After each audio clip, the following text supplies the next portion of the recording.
कर जोरूं विनती करूं, धरूं चरण पर शीस। गुरु राम देवानंद जी महाराज ने दियो नाम बख्शीश। कोटि कोटि सिजदा करूं, कोटि कोटि प्रणाम।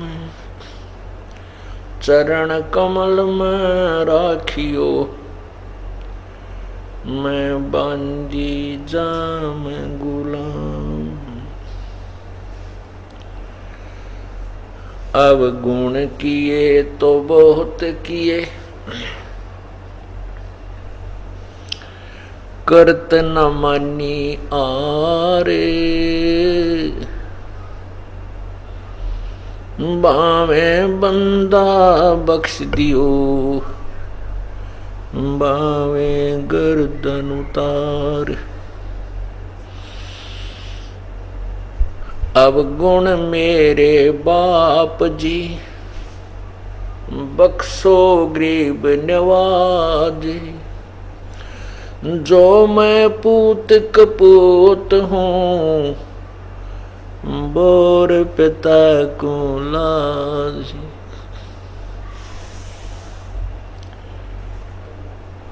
मैं अपराधी जन्म का, नक्सक भरे विकार। तुम दाता दुख भंजना, मेरी करो संभोर।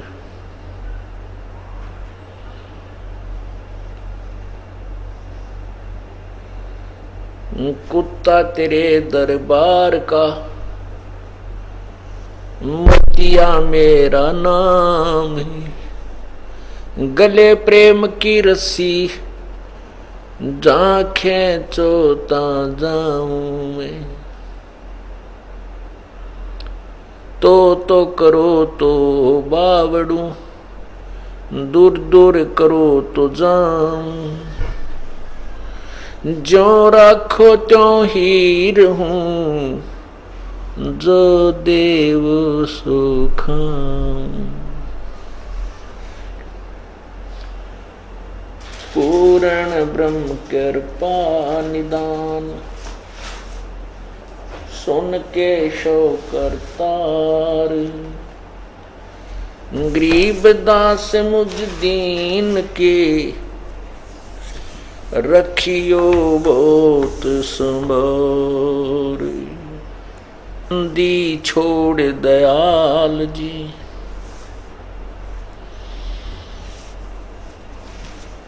तुम तक हमारी दौड़े। जैसे कागज जहाज का, अब तक न दूजी ठोरी। ज्यों राखो त्यों हीर हूँ, हमरा क्या चारा। खाने जाद खरीद हूँ, गुलाम तुम्हारा। राम नाम रटते रहो, जब तक घट में प्राण। कब हो तो दीन दयाल के, बनक पड़ेगी कान।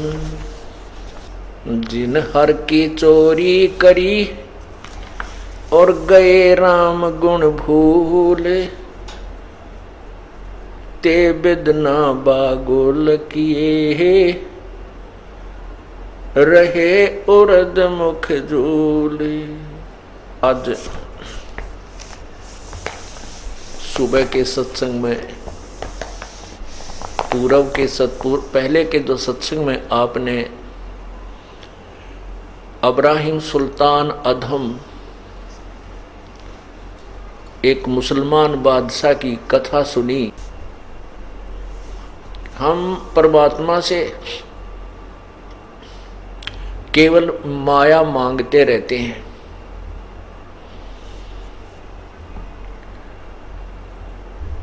और परमात्मा कहते हैं ये माया अधिक माया ठीक नहीं।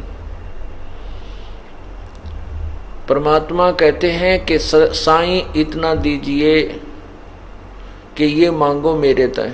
परमात्मा बंदी छोड़ कबीर जी कहते हैं ये मांगो मेरे से, साईं इतना दीजिए जा मैं कुटुंब समावे, हम भी भूखे ना रहें अतिथि न भूखा जावे। अब इब्राहिम सुल्तान अधम के पूर्व जन्म के जो कुर्बानी थी, जो समर्पण था प्रभु के प्रति, उसी का प्रतिफल उसे प्राप्त था। और वो इस माया को ही सर्वस्व मानकर इसी में पूर्ण रूप से अंधा हो चुका था। परमात्मा प्राप्ति में जिसको हम यहाँ सुख मानते हैं काल के लोक में, ये सुख सबसे बड़ा बाधक है। हम सुख मानते हैं अच्छी धन माया घर में हो जावे, खूब संतान हो और बढ़िया रेजिडेंस आवास हो, कार और कोठी घोड़े जो भी समय अनुसार जो भी यातायात की साधन होते हैं वो भी अच्छे हों, हम इसको सुख मानते हैं। फिर हम परमात्मा से कोसों दूर हो जाते हैं। भले ही पिछली कसक जो पिछले जन्म जन्मों की हम भक्ति करते आ रहे हैं वो रह रह कर अंगड़ाई लेती है, हिलोर तो उठती हैं, लेकिन वो माया का दबाव, वो सत्संग का अभाव उन हिलोरों को तुरंत दबा देता है। ये तो सतगुर मिले, पूर्ण संत मिले तो ये ज्ञान समझ में आता है और परमात्मा की प्राप्ति की तरफ एक विशेष बढ़ जाती है, विशेष लगती है। और कोई भी कार्य है तब तक पूर्ण नहीं हो सकता जब तक हम उसमें विशेष ध्यान नहीं देंगे। परमात्मा कहते हैं लल्लो पत्तों की भक्ति छोड़ दे, ऐसे कौन पति जय जी। जैसे हम पहले करते थे लल्लो पत्तों सी, कैसे करते थे, 100 रुपये का प्रसाद बांट दिया मंगलवार के दिन, हनुमान का व्रत रख लिया मंगलवार का, हनुमान चालीसा कर लिया, जय गणेश देवा की आरती कर ली, ओम जय जगदीश हरे कर ली बस। और फिर छठे महीने या वर्ष भर में जो भी हमारी पूजा सफल थी, वर्ष भर में जो भी हमारे पूजा सफल थे, द्वादशी की हमारे यहाँ पूजा होती थी, वहाँ चले जाते थे। फिर हनुमान जी का बड़ा मंदिर सालासर था, वहाँ जाते थे।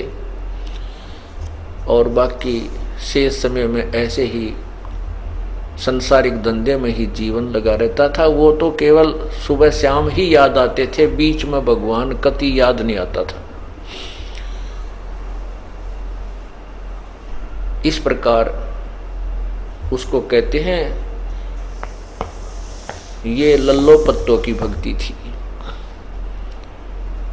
तो आपने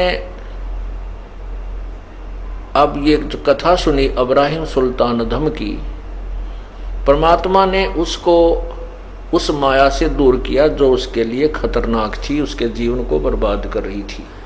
और फिर जब उसको तत्व ज्ञान समझा दिया, फिर कहा जा बेटा अब तू शासन कर, राज कर, अब तू मार नहीं खाएगा।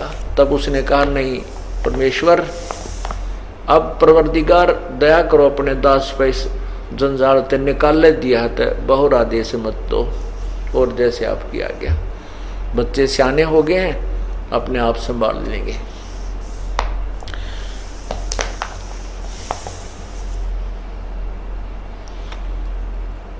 अब उसी की थोड़ी सी कहानी वाणी के माध्यम से आपको सुनाते हैं।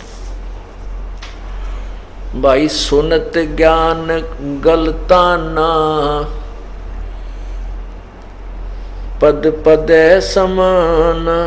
सुनत ज्ञान गलताना, सुल्तानी पदे पद समान। अमरलोक से सतगुरु आए रूप धरा कारवाना, और ढूंढत ऊंट महल पर डोले बूझत साहब बयाना। दूजा रूप धरा कासिद का महल सराय बखाना, ये तो महल हमारे हैं तू पंथी फरे अयाना। तीजा रूप खवास बांदी का, तीजा रूप खवास का धारा फूलों सेज बिछाना। तीन कोरड़े तन पर खाई वो मारे चोट हैवाना। कहे खवास सुनो अब्राहिम यो कैसा खिलबत खाना। एक घड़ी सेजा पर सोई मेरे तन का चाम उड़ाना। हेत हुसन कर हेत हुसन सब दूर किया तब दर्शा तख्त बिराना। गैब खवास बहे ते बारी कंपन लगे प्राणा। उतरी चीरी लई फकीरी पाड़ा तो सा खाना। मुल मुल खासा दूर बगाया वो ताखी पहर ईमाना। उतरी चीरी लई फकीरी पाड़ा तो सा खाना। मुल मुल खासा दूर बगाया ताखी पहर ईमाना। 16 सेंस सुहेली छोड़ी 18 लाख तुराना। सतगुर सब दे लई फकीरी वो अब्राहिम सुल्ताना। हीरे मोती मुक्ता छाडे अरबों खरब खजाना। 70 खान 72 उम्रे वो तजे अमीर दीवाना। मेवा मान बढ़ाई छोड़ी अमृत भोजन खाना। नंगे पैरों बहे पियादे वो फरकत छोड़े निशान। गोरे जोड़े छोड़ चले हैं अनंत फौज फिल खाना। सार शब्द दिल अंदर बेजा अवगत अमल दीवाना। चढ़त गई इंद्र की नाई, चढ़त गयंद इंद्र की न्याई। सूरज अर्थ छिपाना। सेना संगरंग दल बादल वो गर्द जाओ तो उस्माना। 10 दिशा को मक्का फेरा चरणों बांध कुराना। दास गरीब कबीर पुरुष को वो अमर किए सुल्ताना।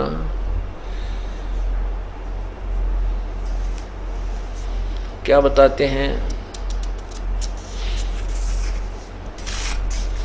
अब्राहिम सुल्तान धम ने पूर्ण परमात्मा के आदेश से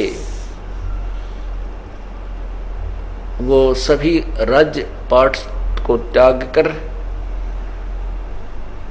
और परमात्मा का उपदेश ग्रहण किया। कहते हैं सुनत ज्ञान गलताना, भाई पद पद समाना। अमरलोक से सतगुर आए रूप धरा कारवाना। सतलोक से चलकर आए कबीर परमात्मा और वहां पर एक कारवान का रहबारी जो ऊंटा वाले हुआ कने उनका रूप बनाया। और ढूंढत ऊंट महल पर डोले वो बुद्धत साहब बयाना। अब देखो पुण्यात्माओं,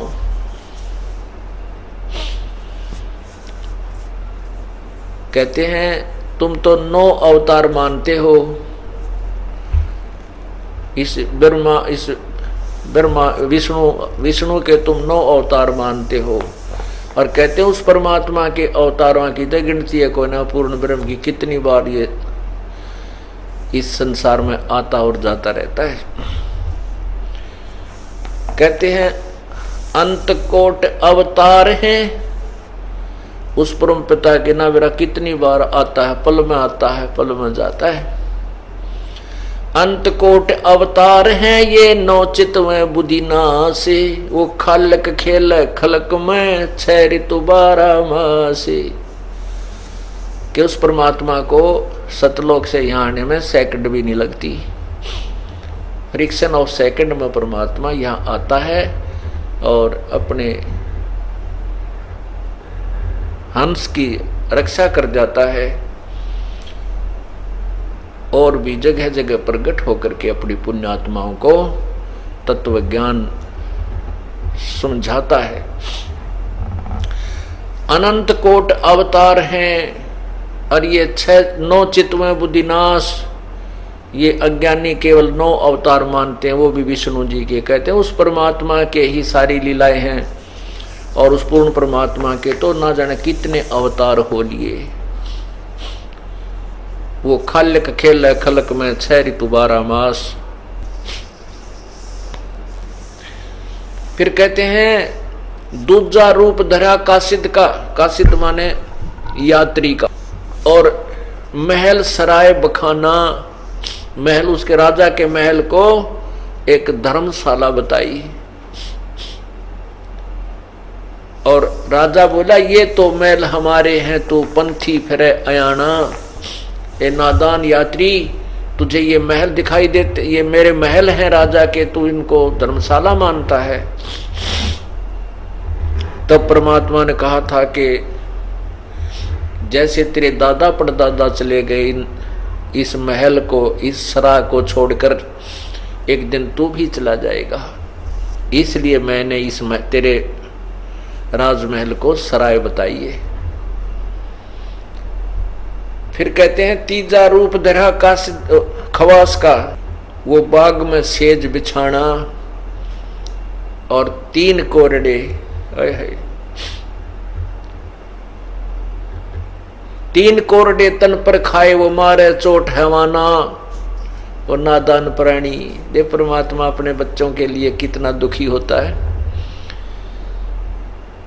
पहले तो उसको समझाता बेटा भक्ति कर, परमात्मा की भक्ति कर। स्वयं परमात्मा आकर कहते हैं अपना डबल रोल करके कि भक्ति कर, भक्ति बिना बहुत दुखी हो जाएगा। फिर वो साधना करता है, उसके साधना के मार्ग में ना जाने कितनी समस्याएं आती हैं, कोई घर की कोई बाहर की, तो उन सब को परमात्मा ठीक करता है और भक्ति करवाता है।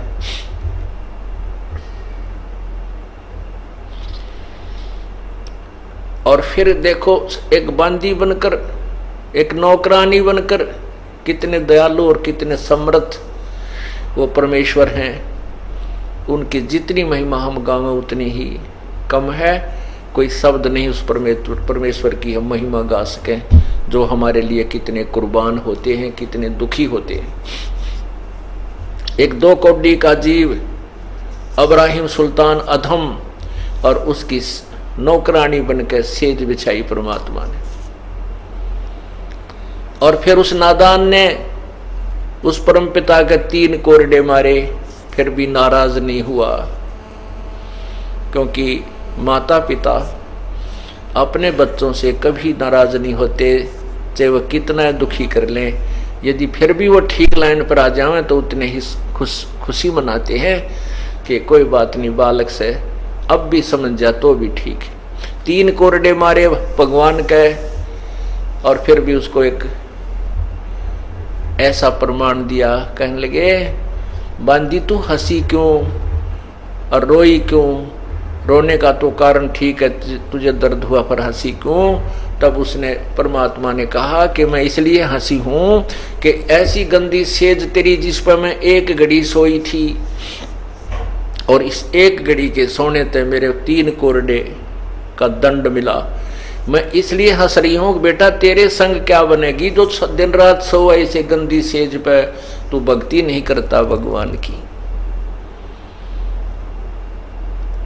इतना कहकर प्रभु अंतर ध्यान हो गए और राजा बेहोश हो गया।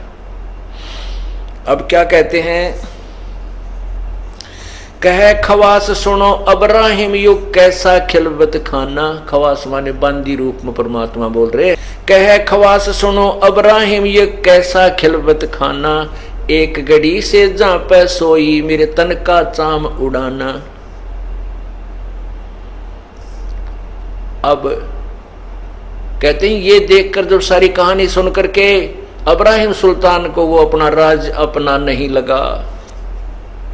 हेत हुसन सब दूर किया फिर दर्शा तख्त बिराना। वो राजपाट राज की जो राजगद्दी कहते हैं अपनी सी नजर नहीं आई, वह बिरानी दिखी कि तो आज नहीं तो कल छोड़ कर जाना है, फिर बहुत दुख होगा भक्ति ना करने से। गैब खवास बहे ते बारी फिर कांपन लगे प्राण। परमात्मा अंतर ध्यान हो गए तो इब्राहिम सारा कांपने लग गया और धड़ाम देसी गिरा। उतरी चीरी लई फकीरी वो पाड़ा तो सा खाना। मुलमुल खासा दूर बगाए ताकि पहर ईमाना। वो जो मुलमुल खासिर गुना कीमती कपड़े पहरा करता सारे फेंक दिए निकाल के, केवल एक ऐसे साल बांध के और घर से बाहर निकल गया। फिर कहते 16 लाख सुहेली छोड़ी 18 लाख तुराना।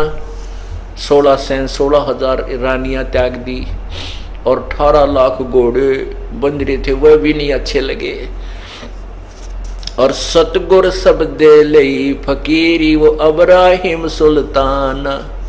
सतगुर पूर्ण परमात्मा के वचनों को समझकर वो फकीरी अर्थात वैराग्य दिया, परमात्मा की भक्ति में लगा। हीरे मोती मुक्ता छोड़े अरबों द्रव खजाना। 70 खान 72 उम्र व तजे अमीर दीवाना। मेवा मान बढ़ाई छोड़ी अमृत भोजन खाना। नंगे पैरा होए पया देव फरकत छाड़ निशाना। ओए होए राजा के महल पे वो पताका फहरा रही होती है, झंडा लहरा रहा था और इतना धन सबको त्याग करने का पीछे मुड़कर नहीं देखा। घोड़े जोड़े छोड़ चले वो अंत फौज फिल खाना। सार शब्द दिल अंदर वेद्या अवगत अमल दीवाना। वो सच्चाई वो तत्व ज्ञान कहते हृदय में बैठ गया उसके, और उसका फिर वो दीवाना हो गया उस परमात्मा के नाम का, उसके ऊपर आसक्त हो गया। तो इसलिए कहते हैं परमात्मा की भक्ति पर लगे तो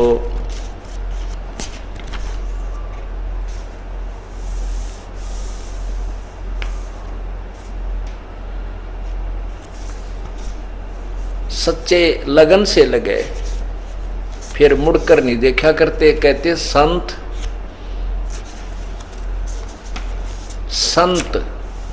सूरमा और संग। संग माने शेर, सूरमा सूरवीर सिपाही जब युद्ध के मैदान में खड़ा हो जाता है, और संत भक्त जो भक्ति के मैदान में खड़ा हो जाता है वो पीछे को कदम नहीं हटाते। ये उनका एक नियम होता है।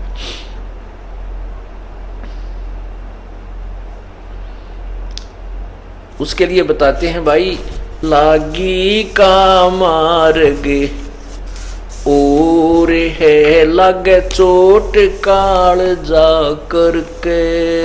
लागी का मार्ग और है लगे चोट काल जा करके। लगे चोट काल जा करके। लगे चोट काल जा करके। लागी का मार्ग और है लगे चोट काल जा करके। बन बीच भरतरी भूप ने एक मारा ताण निशाना। बन बीच भरतरी भूप ने एक मारा ताण निशाना। कोई घड़ी सदी थी आवन की साधु का हो गया आना। कोई घड़ी सदी थी आवन की साधु का हो गया आना। कोई मुआ मर्ग जवा दियो नत तारे धरो न बाणा। कोई मुआ मर्ग जवा दियो नत तारे धरो न बाणा। वो जिंदा कर दिया डोर था शिष बण्या परीक्षा करके, शिष बण्या परीक्षा करके, शिष बण्या परीक्षा करके, लागी का मार्ग और है लग चोट काल जा करके, लग चोट कले जा करके, लग चोट कले जा करके, लागी का मार्ग और है लग चोट काल जा करके। गोपी चंद योगी हो गए जिन ले लिया भगवान बाणा, गोपी चंद योगी हो गए जिन ले लिया भगवान बाणा। गुरु महल जनान भेजते डोडी पे अलख जगाना, गुरु महल जनान भेजते डोडी पे अलख जगाना। भोजन 36 त्याग कर भिक्षा का भोजन खाना, भाई व्यंजन 36 त्याग के भिक्षा का भोजन खाना। तन पड़ गया कमजोर था ना खाया उदर भर के, ना खाया उदर भर के, ना खाया उदर भर के, लागी का मार्ग और है लग चोट काल जा करके, लग चोट काल जा करके, लग चोट काल जा करके, लागी का मार्ग।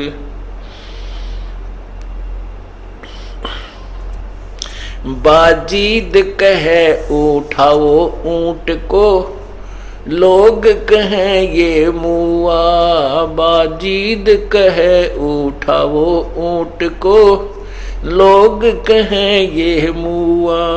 रही उठन वाली चीज नहीं वो गया ओढ़ सलानी सुआ, रही उठन वाली चीज नहीं गया उड सलानी सुआ।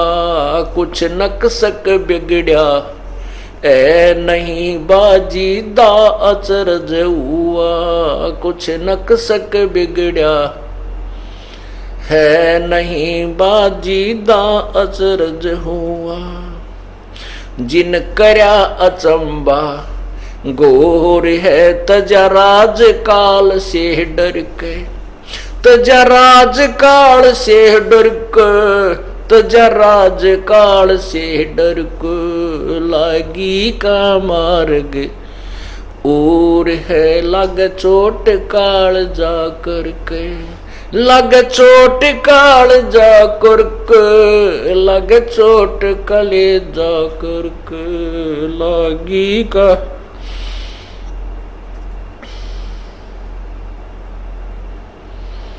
भाई सुल्तानी मगन बैराग में दिन जिन तज दिया बलख बुखारा, सुल्तानी मगन बैराग में जिन तज दिया बलख बुखारा। कदे पालकियां में चाल तेरे आज ठा लिया गोदड़ बारा, कदे पालकियों में चाल तेरे आज ठा लिया गोदड़ बारा। सब संगी छोड़ी रोवती रोए था कुण बासारा, सब संगी छोड़ी रोवती रोए था कुण बासारा।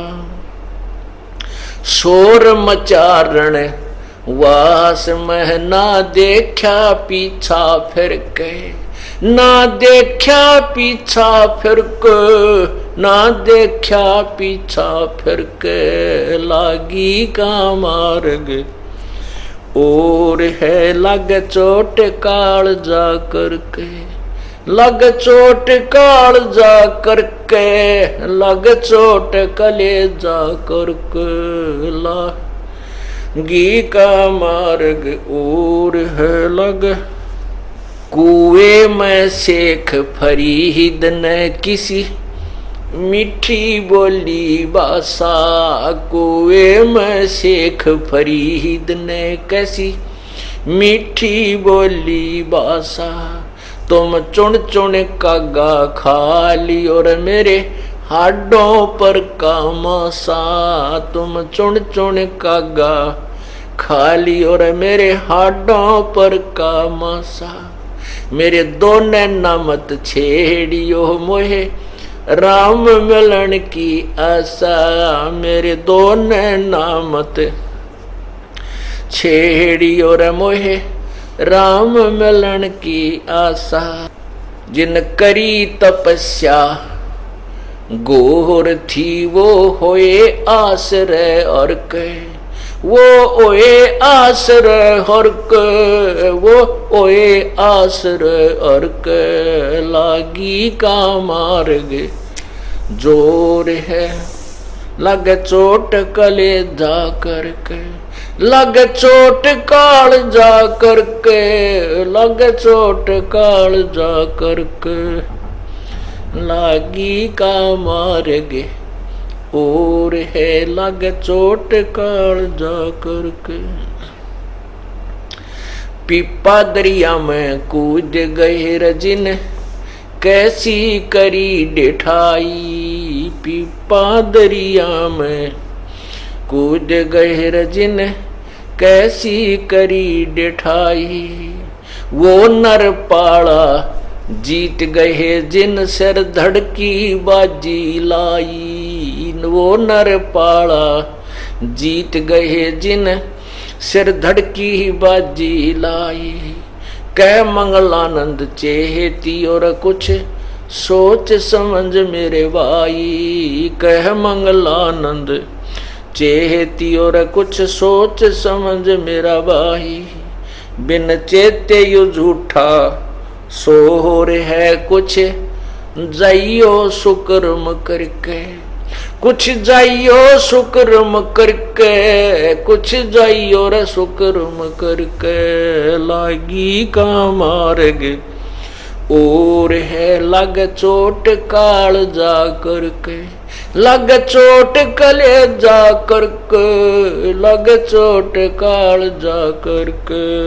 लागी का मार्ग और है लग चोट काल जा करके। सतसाही। अब इस पद में आपने सुना है कि जिन्होंने परमात्मा की तड़फ लगी उन्होंने फिर मुड़ के पीछे नहीं देखा। कहते हैं एक वाजिद नाम के मुसलमान बादशाह थे, वो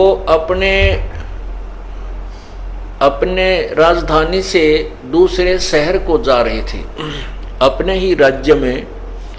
तो उसमें राजा के 7 अंगरक्षक और रास्ते में फिर उनका खाना पीने का सामान ऊँटों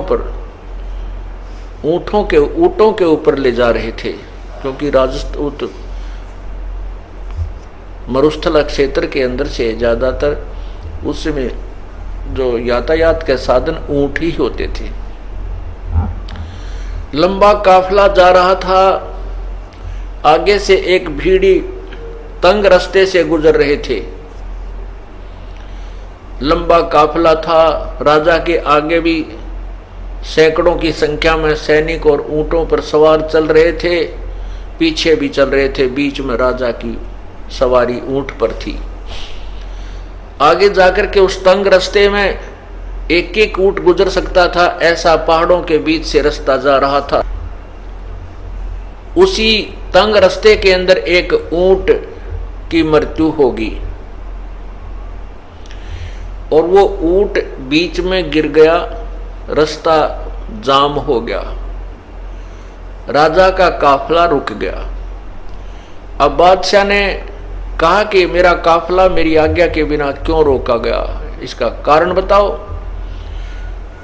अब उनके साथ जो मंत्री महामंत्री थे वो गए, उन्होंने जाकर देखा, वो आकर के वापस राजा को स्थिति बताई कि एक ऊंट की मृत्यु हो गई, उसको निकालने में राजन थोड़ा समय लगेगा क्योंकि रास्ता बहुत तंग है, काफी लंबा एक तंग रास्ते से हम जा रहे हैं। राजा कहने लगा उस ऊंट को मेरे पास लाओ, वो क्यों मर गया मेरी आज्ञा के बिना।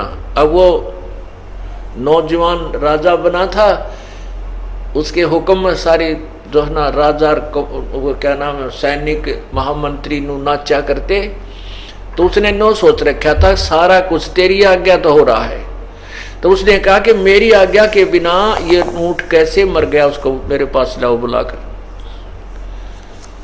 उठाकर लाओ। तो सैनिकों ने मंत्रियों ने आज्ञा का पालन किया, उस ऊंट को घसीट के उठा के राजा के पास ला छोड़ा।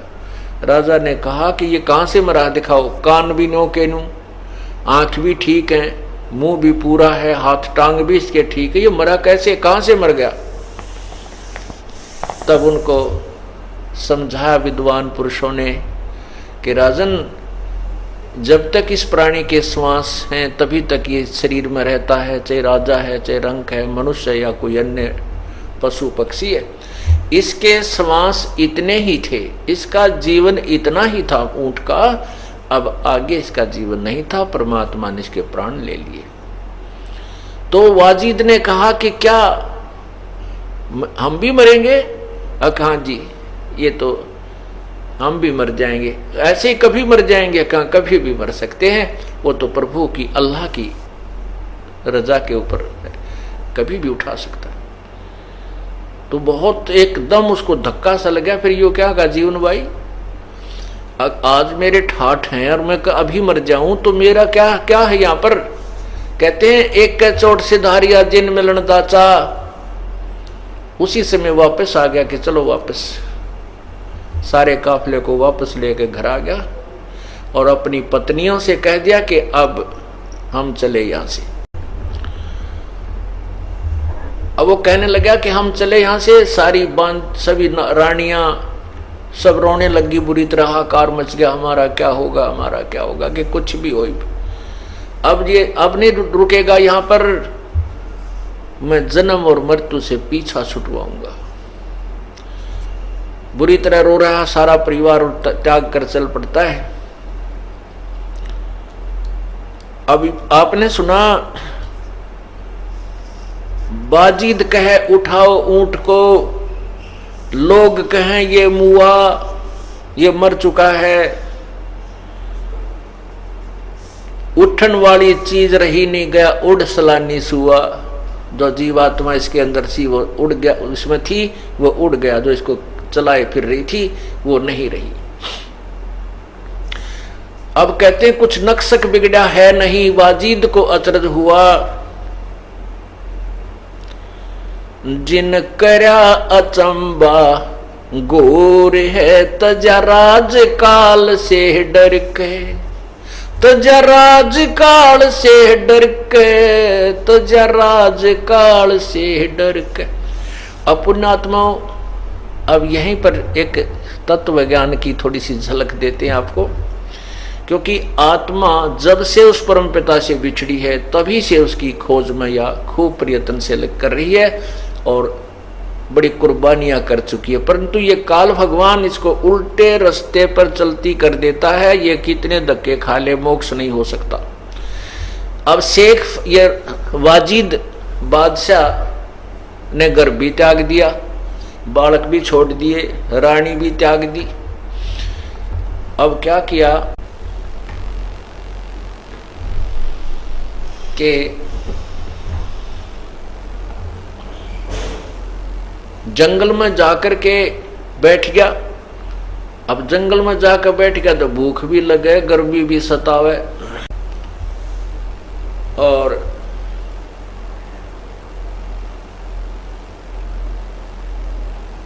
वहां सारी व्यवस्था करनी पड़ी, झोपड़ी डालने लग गया। अब झोपड़ी भी डाली उसने, दिन में झोपड़ी में रहे और कभी एक गुफा भी बना ली, उस गुफा के अंदर बैठ के तप साधना करे। पुण्यात्माओं, जब तक इस जीव को सत साधना नहीं मिलती तब तक ये प्राणी ऐसे ही भ्रमित रहता है। एक समय पूर्ण परमात्मा उन पुण्यात्माओं के साथ साथ फिरता है जो पूर्व जन्म में उनकी कोई सत साधना की हुई होती है। जैसे आपने धन्ना भक्त के बारे में सुना है। धन्ना भक्त को परमात्मा मिले थे, पूर्ण ब्रह्म मिले थे। उनको तत्व ज्ञान समझाया था। अब तक समस्या यही रही कि बहुत कम भगत जन परमात्मा को पहचान पाए, फिर भी श्रद्धालु लोगों ने उनकी कुछ बातों को कुछ समय तक स्वीकार किया। तो धन्ना भगत जी को जो परमात्मा मिले, उनको तत्व ज्ञान समझाया। उससे पूर्व धन्ना भगत जी के पूर्व संस्कारों से, पिछले जन्म की भक्ति के कारण और तड़फ के कारण उसने कंकर बो दी थी बीज के स्थान पर, ज्वार के स्थान पर, क्योंकि बीज को उन्होंने एक भूखे साधुओं को खिला दिया था। और परमात्मा ने उस कंकर के स्थान पर उनके खेत में तुम्बे, बड़े बड़े तुम्बे होते हैं, जैसे वो तुम्बों की बेल उगा दी। तुम्बों के अंदर परिपक्व ज्वार, हर एक तुम्बे में एक बहुत बड़ा, तुम्बे इतने भारे भारे होते हैं जैसे आपने ये पेठा देखा हो, इस तरह के तुम्बे होते हैं, अंदर से बहुत खोखले होते हैं वो। तो उन सब में ज्वार भर दी, अर्थात सैकड़ों मन ज्वार परमात्मा ने बगैर बोए ही दे दी। उसके बाद परमात्मा मिले, उनको तत्व ज्ञान समझाया धन्ना भगत ने। फिर उसके बाद उस तत्व ज्ञान के आधार से कुछ साधनाएं की। तो उस समय धन्ना भगत उस वाजिद जी के पास चले गए। वाजिद जी के पास चले गए, वहां पर रुके 1-2 दिन। तो वाजिद जी ने कहा कि ए भक्त, आप भक्ति नहीं करते, आप काहे के भक्त हो, आप साधना कुछ भी नहीं कर रहे हो। धन्ना भगत कहता है, मैं साधना बहुत करता हूं। कि नहीं, तू झूठ बोलता है, तू धोखा दे रहा अपने आप को, तू भक्ति नहीं कर रहा है। वाजिद जी ने कहा। वाजिद जी क्या करते थे कि दिन में तो बाहर बैठ जाते थे झोपड़ी पर नो आकड़ के, बहुत समय तक, दिन में 1-2 घंटा ही वो बातचीत अन्यों से करते थे, और रात्रि के समय गुफा में चले जाते थे। तब धन्ना भक्त ने कहा था, भाई दिन में बजे सो ढोंगी कहिए, रात न बजे सो चोरी, गुफा में बजे सो कहिए मुष्टा, भक्ति की गति और। कहते हैं दिन में लोग दिखावा करता हो तो ढोंगी माना जाता है, और गुफा में रात न बजे वो चोर कहलाता है, और गुफा में बढ़कर भक्ति करे वो तो चूहा कहलाता है। भाई भक्ति की गत और। इस बात से वाजिद को बड़ा खटका लगा। कहने लगा, भाई फिर ये क्या, कैसे बात कही आपने ऐसा, और भक्ति की कौन सी सतीथि है, क्योंकि जिसको परमात्मा चाहिए वो तुरंत निर्णय मांगता है। तब धन्ना भगत ने कहा कि किसी भी इतिहास में बता दे जिसने तेरे की तरह हठ योग किया हो, और जिन्होंने ऐसा हठ योग किया उनको परमात्मा नहीं मिला। नाम उठत नाम बैठत नाम सोवत जागवे, नाम खाते नाम पीते नाम से ती लागवे। क्या बताते हैं आदरणीय गरीबदास साहिब अपनी वाणी में बताते हैं, जैसे हाली बीज धुन पंथी से बतरावे, वाम खंड पड़े नहीं ऐसे ध्यान लगावे। जैसे हाली बैलों के साथ हल के साथ में एक बीज बीजने का एक पाइप बांध लेता, उसने ओरना बोलते हैं रोहतक जिले में, ओरना।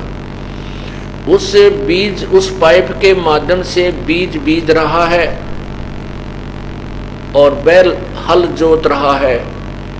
रास्ते में एक यात्री आ जाता है, पंथी, और उस हाली से रास्ता पूछता है कि भाई मैंने इस गांव में जाना है, क्या मैं ठीक जा रहा हूं?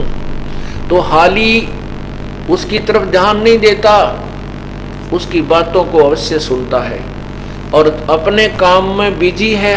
बीज भी छोड़ता जा रहा है, हल भी जोत रहा है और चलता चलता उस यात्री को भी कह रहा है, भाई सीधा चला जा, रास्ता तेरा ठीक है, आगे बाएं मुड़ जाना और फिर सीधा निकल जाना। कहते जैसे हाड़ी बीज धुन, उसका विशेष ध्यान तो हाथ पे है जो बीज छोड़ रहा है, और पंछी से बतलावे हुआ में खंड पड़े नहीं ही, ऐसे ध्यान लगावे। ऐसे स्मरण होता है, ऐसे वो सहज समाधि होती है, ऐसे ढोंग, ऐसे हठ योग को प्रत्येक शास्त्र में मना किया। तो इस बात की खटक वाजिद जी का लगी, भैया बात तो आज नहीं सुनी मैंने। तब उसने कहा कि भक्त मुझे कोई रास्ता बता फिर। तब धन्ना जी ने कहा कि मैं अपने गुरुदेव से आपको मिलाऊंगा, आप उनसे सत्संग सुनो, विचार सुनो और उपदेश लीजिए। तब धन्ना जी ने परमात्मा से मिलाया, यानी वो पूर्ण परमात्मा ना जाने कितनी बार प्रकट होते हैं, लेकिन तब उन्होंने इस तत्व ज्ञान को नहीं और सार नाम को नहीं उजागर किया, लेकिन उन पुण्यात्माओं को ऐसी भक्ति दे दी ताकि उनको मनुष्य जन्म बहुत मिलते रहे और उन्हीं मनुष्य जन्मों में परमात्मा आके संभाल लेते हैं।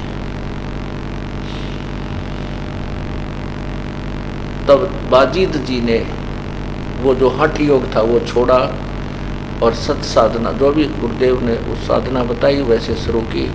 उसके बाद फिर वाजिद जी का फिर मनुष्य जन्म हुआ। कबीर परमेश्वर जब 600 साल यहाँ पहले 120 वर्ष रह के गए, तब फिर वही आत्मा उनसे मिली, उनका जन्म हुआ दोबारा। फिर कबीर परमेश्वर की शरण में आए और तब वाजिद जी वाली आत्मा का यानी कल्याण हुआ।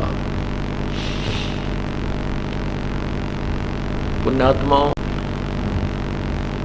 परमात्मा की भक्ति के लिए तड़फ तो प्रत्येक आत्मा की है, क्योंकि जब से उससे विछड़ी है। लेकिन जब तक हमारी वे ऑफ वर्शिप, पूजा की विधि शास्त्र अनुसार नहीं होगी, तत्व ज्ञान के आधार से नहीं होगी, तब तक हम कितनी ही साधना के करें और कितनी ही मेहनत करें, वो विफल हो जाती है। आपने ये तत्व ज्ञान जो सुनने को मिला है, आपके बहुत जन्म जन्मांतर के अत्यधिक पुण्य आपके साथ है। आपने अभी सुना इस पद में, पिप्पा दरिया में कूद गए जिन कैसी करी डिठाई, भाई वो नरपाड़ा जीत गए जिन सिर धड़की बाजी लाई। एक पिप्पा ठाकुर, एक पिप्पा राम ठाकुर राजा था नागौर शहर का। वो माता का पुजारी था, शेरा वाली माता का दृढ़ पुजारी था और भक्ति की इच्छा उसके अंदर विशेष थी।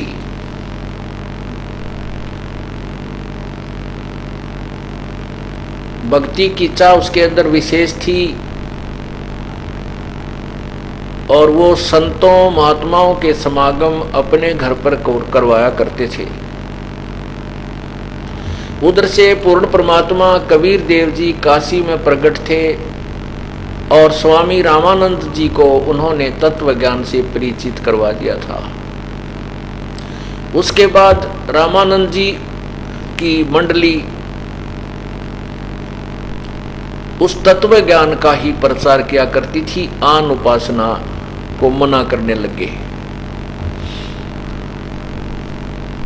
एक दिन रामानंद जी की मंडली और पीपा ठाकुर राजा के नगर में वहां पर किसी के यहाँ सत्संग कर रहे थे, तो राजा को पता चला, तो राजा ने उनको अपने पास भी बुला लिया। तो उसमें उन्होंने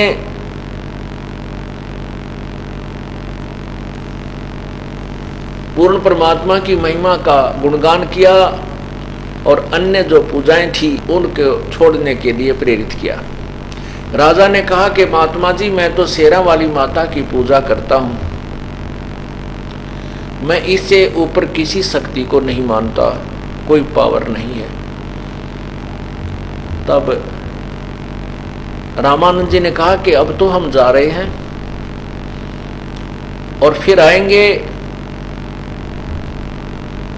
तो उस पीपा जी ने कहा कि मेरे से माता साक्षात बातें करती है, मैं आपकी बातों में आने वाला नहीं हूं। तब रामानंद जी ने कहा कि आप माता की जब भी कोई पूजा करते हो, जब आपसे वो साक्षात्कार हो उनका, तो आप उससे पूछना कि आपसे ऊपर कोई शक्ति है कि नहीं। अब रामानंद जी वहां से चले गए अपनी मंडली को लेकर के। अब राजा ने अपनी विधिवत पूजा की, उसको तो कसक लगी और फिर वो माता का साक्षात्कार हुआ। तब माता से प्रश्न किया कि हे माता, हे दुर्गा, क्या आपसे भी ऊपर कोई शक्ति है? तब दुर्गा ने कहा, हाँ भाई, मेरे से ऊपर भी शक्ति है, क्योंकि ये देवता है, ये झूठ नहीं बोलते हैं, तो हम इनकी महिमा उलट सुलट गाते रहते हैं। तो उसने कहा, भाई मेरे से ऊपर बहुत बड़ी शक्ति है, लेकिन वो तुम्हें मिल नहीं सकती, वो दर्शन नहीं देती, उसकी साधना व्यर्थ है। इस बात की खटक और लाएगी पीपा का, भाई जब इन तो ऊपर शक्ति है और वो कहते हैं वो दर्शन देती है, जो अभी संत आए थे। तब उसने कहा, माता, अभी वो संत जो आए थे वो कह रहे थे कि वो शक्ति की प्राप्ति हो सकती है उस परमात्मा की। ने बोली, भाई अगर तूने उससे उस परमात्मा से मिलना, हर कोई मिलाने वाला मिल जाता तो कोशिश कर लेना। यूं कहकर अंतर्ध्यान हो गई। अब दोबारा जब वो रामानंद जी गए मंडली लेकर के, तो तत्व ज्ञान सुना और कहा, मैंने माता से पूछ लिया है कि वास्तव में और शक्ति है, तो मैं आपके साथ चलूंगा, मैं इस राज्य को त्यागता हूं। अब उसने रामानंद जी ने सोचा, ये राजा ये तो किरा कौन से मूड में है, और फिर यू वहां जाकर शर्मा दर्द करेगा, नु कहेगा मेरा राज छुटवा दिया, फलाना करवा दिया। तैनू बोला, जी अभी तो हम कहीं और जा रहे हैं और आश्रम की तरफ नहीं जा रहे हैं, आप फिर वहां आश्रम में आ जाना। अब राजा उसने कहा, भी ठीक है। उधर से उसकी 3 रानियां थी, हाँ उसकी 3 रानियां थी राजा पीपा की। तो वो तीनों रानियों ने भी कहा कि हम भी आपके साथ चलेंगी, हम भी आपके साथ चलेंगी।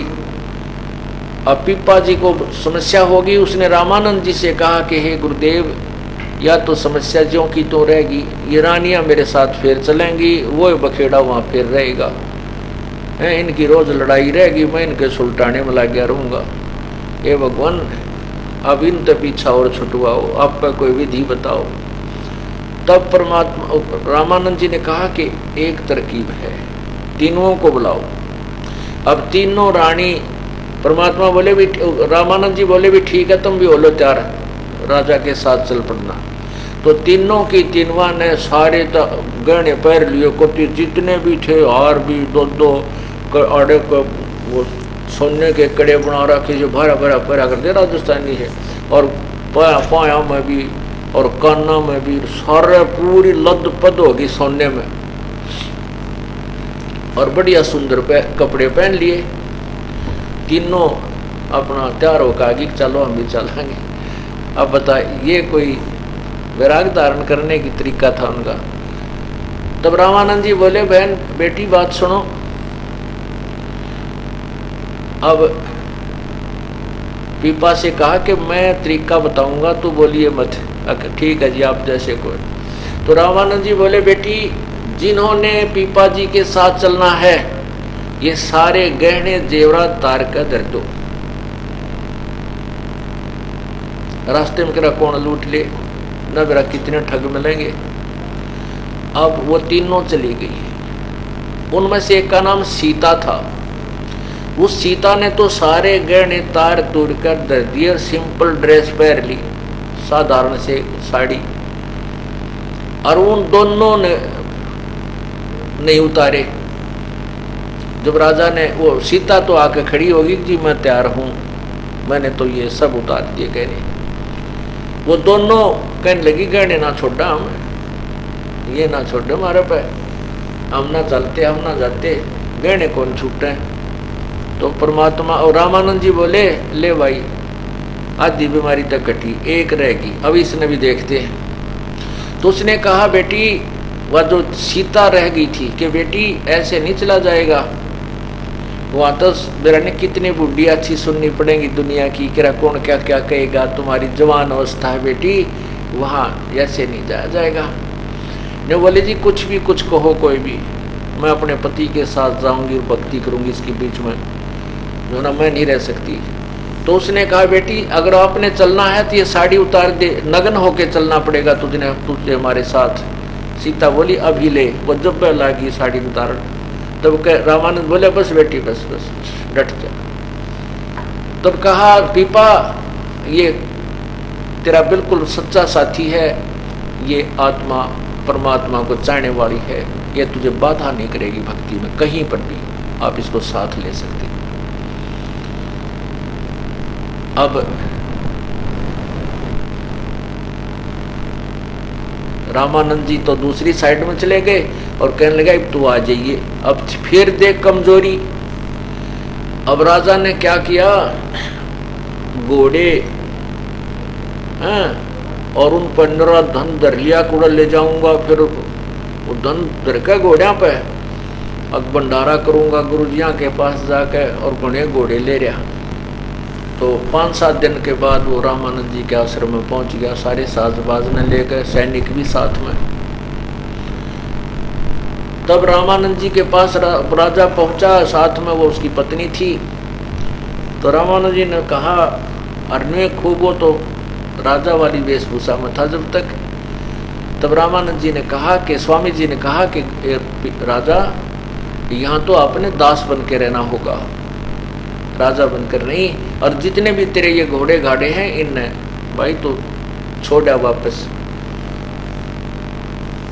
इनके यहाँ कहाँ रखेंगे। तो उसी समय कहते हैं उसने सारे घोड़ों को वहीं बेच कर जितना धन था और सारे का भंडारा करवा दिया गुरुदेव के आदेश से, और सीता और वो दोनों रहने लगे। एक दिन क्या हुआ, ये भोले बहुत होते हैं, संत विश्वासी होते हैं। तो पीपा और सीता वो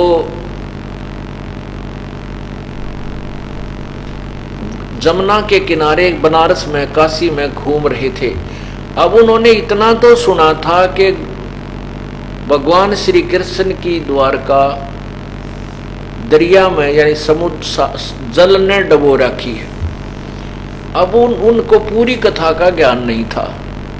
ऐसे दोनों जने, वो पीपा और उसकी पत्नी सीता, ऐसे नहर की पटड़ी दरिया के साथ साथ टहल रहे थे। और स्वामी रामानंद जी कहीं बाहर चले गए थे अपने सत्संग उद्देश्य थे। तो वो बैठे बैठे बातें करने लगे। भोले तो होते हैं संत।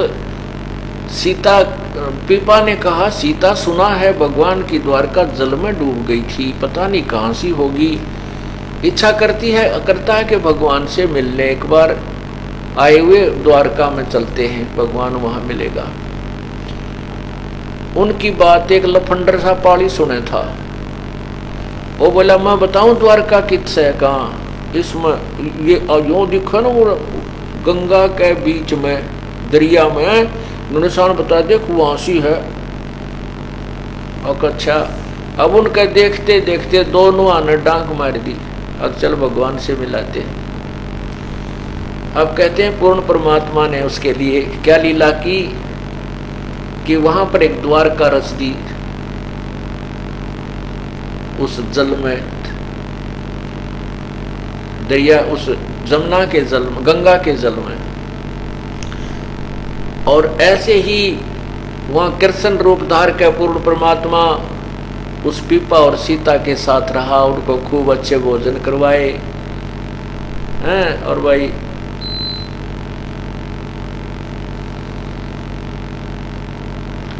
एक यानी 7 दिन तक उनको वहां रखा मेहमान बना करके।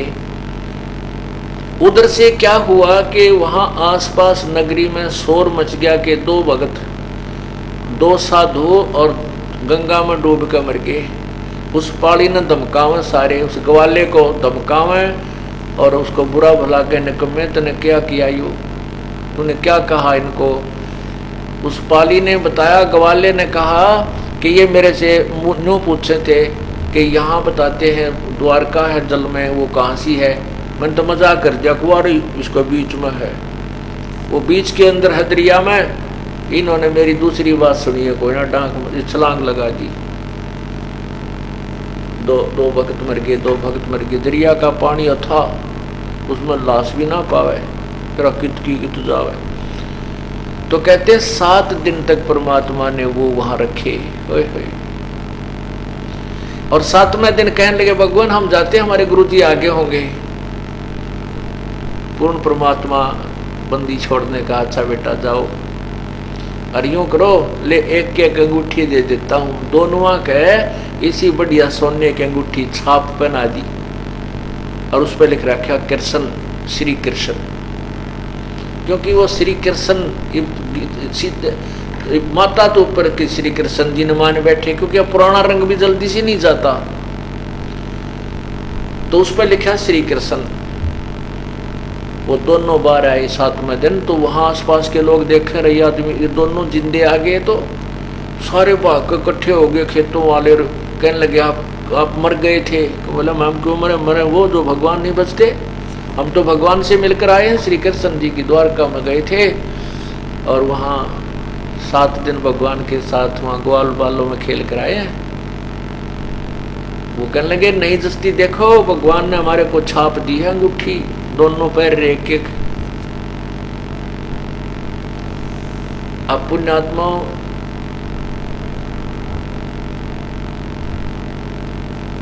परमात्मा जो है ये समर्थ शक्ति है, वो पूर्ण ब्रह्म है। इस भक्ति को जीवित रखने के लिए वो ना जाने क्या क्या लीलाएं करता है। एक बार क्या हुआ कि पीपा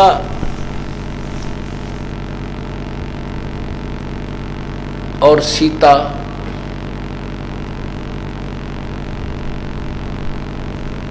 ऐसे जा रहे थे और जाते वो एक उसमें बैठ गए वृक्ष के नीचे।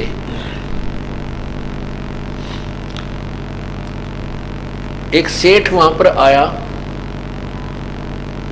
और उसने कहा कि बाबा जी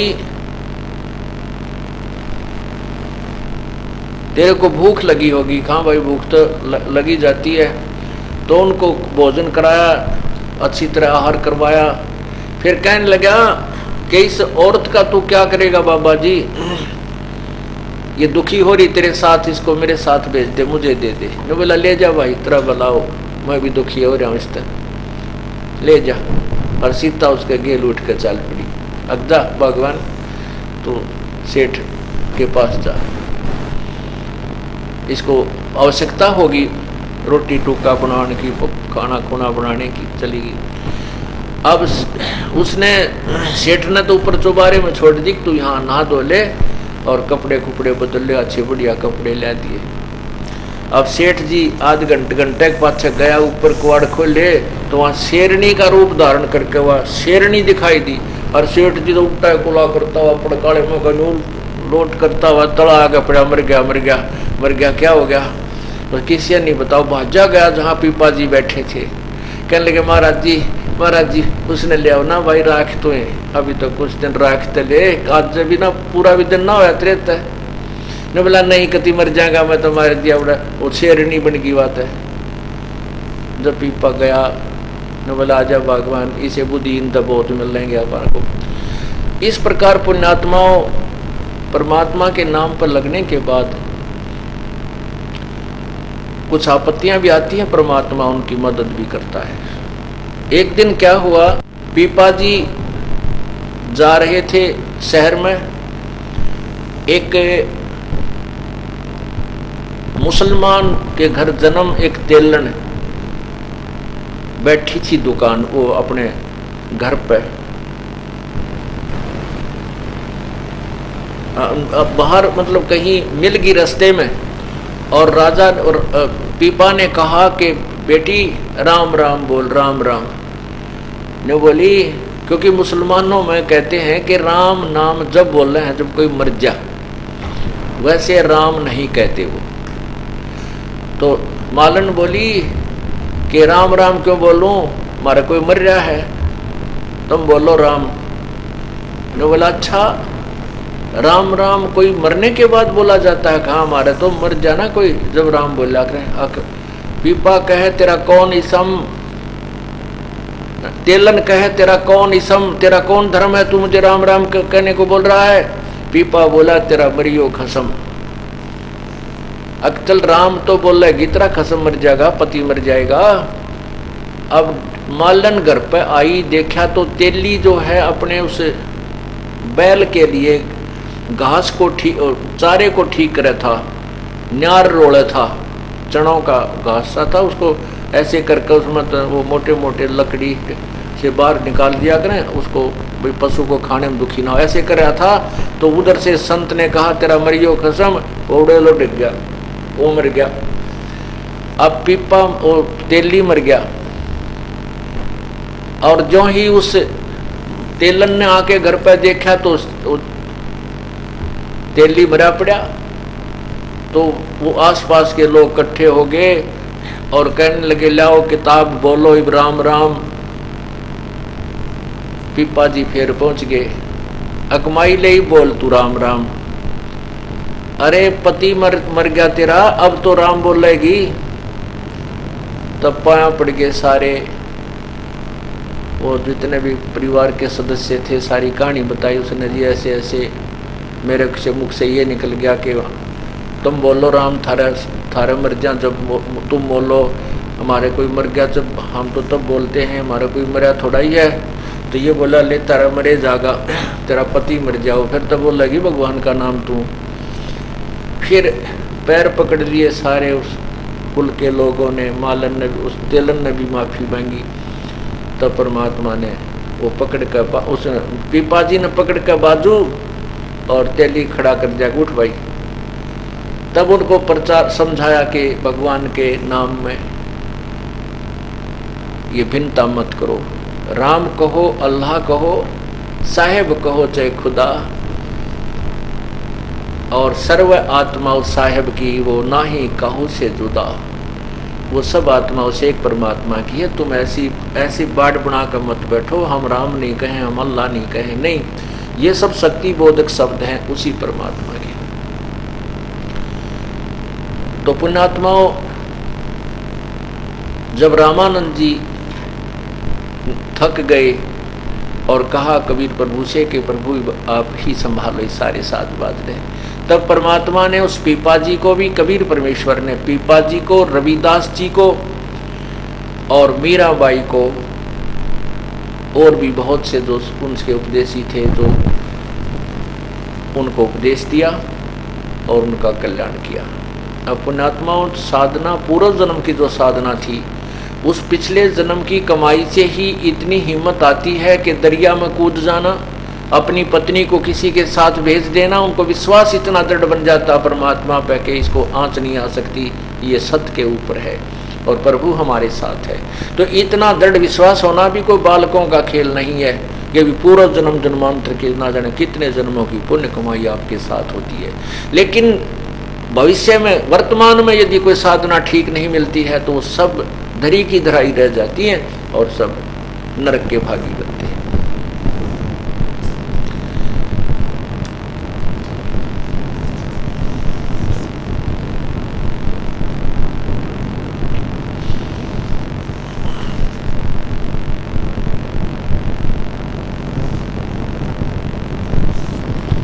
एक समय कबीर परमात्मा जी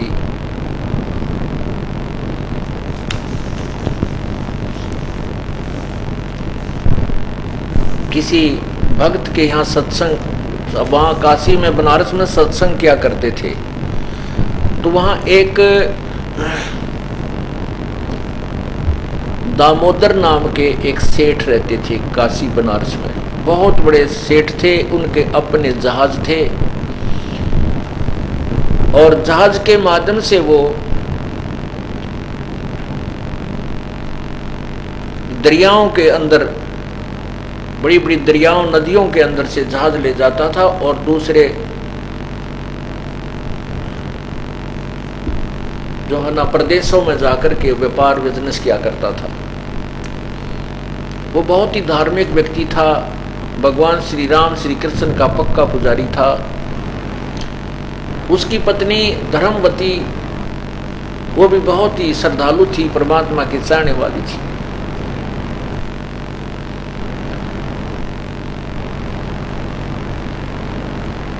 उसको कुछ शारीरिक तकलीफ भी रहती थी और वैसे परमात्मा की चाह उसमें अत्यधिक थी। एक दिन परमात्मा ने कृपा की कि वहां एक उस दामोदर सेठ के घर के आसपास ही सत्संग किया। अब वो धर्मवती भी सत्संग सुनने के लिए आ गई। सत्संग के अंदर परमात्मा ने यही तत्व ज्ञान सुनाया। अब वो धर्मवती जो थी बहुत पुजारिन थी, अन्य आन उपासना भी बहुत करती थी, लेकिन बुद्धिमान बहुत थी। परमात्मा ने पूरा ज्ञान समझाया कि ब्रह्मा विष्णु महेश की पूजा जो की जाती है, इन पूजाओं से मोक्ष नहीं होता। और भी आत्म ज्ञान समझाया और भक्ति के मार्ग में चेतावनी दी। क्या कहा? सत्संग में बताया,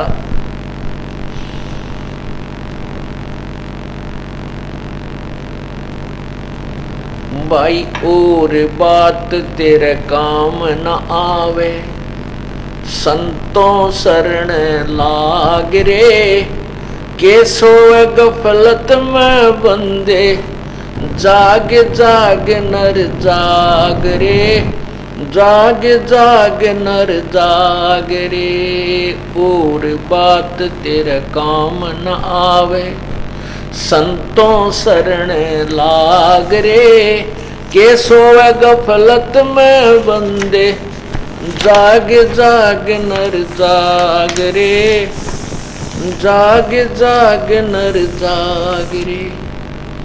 इस तन सराय में जीव मुसाफिर, ये करता रहे दिमाग रे।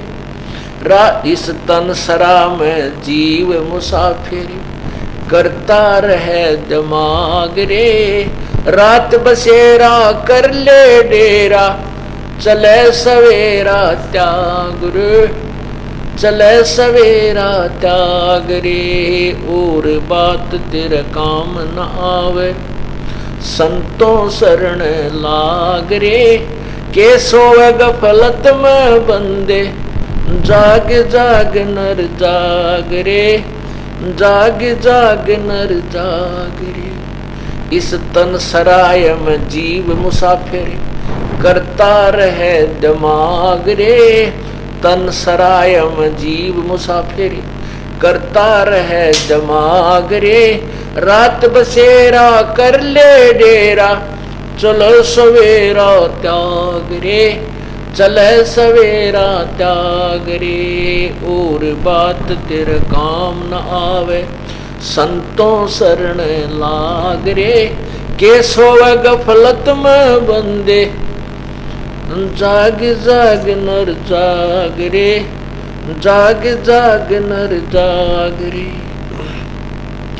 उमदा चोला बना अनमोला, ये लगे दाग पे दाग रे, उमदा चोला बना अनमोला, लगे दाग पे दाग रे। 2 दिन की गुजरान जगत में, क्यों जले बिरानी आग रे, जले बिरानी आग रे, और बात तेरे काम न आवे, संतों शरण लाग रे, के सोवे गफलत में बंदे, जाग जाग नर जाग रे, जाग जाग नर जाग रे। भाई को बद कांचड़ी चढ़री चित पे, तू होया मनुष्य से नाग रे, को बद कांचड़ी चढ़री चित पे, तू होया मनुष्य से नाग रे। सूझे नहीं सजन सुख सागर, बिना प्रेम बैराग रे, बिना प्रेम बैराग रे, और बात तेरे काम न आवे, संतों शरण लाग रे, के सोवे गफलत में बंदे, जाग जाग नर जाग रे, जाग जाग नर जाग रे। भाई हर सुमर सो हंस कवावे, ये कामी करो दी कागरे, हर सुमर सो हंस कवावे, कामी करो दी कागरे। बोरा न भर में विष के बन में, चल बेगमपुर बागरे, चल बेगमपुर बागरे, और बात तेरे काम न आवे, संतों शरण लाग रे, के सोवे गफलत में बंदे, जाग जाग नर जाग रे, जाग जाग नर जाग रे। भाई शब्द सैन सतगुरु की पहचानी, पाया अटल सुहाग रे, शब्द सैन सतगुरु की पहचानी, पाया अटल सुहाग रे। नतानंद महबूब गुमानी, वो परगट पूर्ण बाग रे, परगट पूर्ण बाग रे, और बात तेरे काम न आवे, संतों शरण लाग रे, के सोवे गफलत में बंदे, जाग जाग नर जाग रे, जाग जाग नर जाग रे। सत्संग के अंदर बताया कि गुरु बिन माला फेरते, गुरु बिन देते दान, गुरु बिन दोनों निष्फल हैं, चाहे पूछो वेद पुराण। कबीर साहब समझा रहे हैं सत्संग में, कबीर गुरु के बिना, गर्भ योगेश्वर गुरु बिना, वो लग गया हर की सेव, कह कबीर बैकुंठ ते भाई, फेर दिया सुखदेव। परमात्मा समझा रहे हैं उस दिन सत्संग के अंदर, तत्व ज्ञान के आधार से भिन्न भिन्न कहानी सुनाई कि ब्रह्मा विष्णु महेश की साधना से केवल स्वर्ग प्राप्ति होती है, और स्वर्ग प्राप्ति करके ये प्राणी फिर वापस 84 लाख योनियों में भ्रमता रहता है, पूर्ण मोक्ष नहीं होता। पूर्ण ज्ञान समझाया, सृष्टि रचना सुनाई, और फिर कहा कि साधना भी जो की जाती है वह गुरु के बिना, वो भी गुरु पूर्ण हो, गुरु के बिना मोक्ष नहीं हो सकता।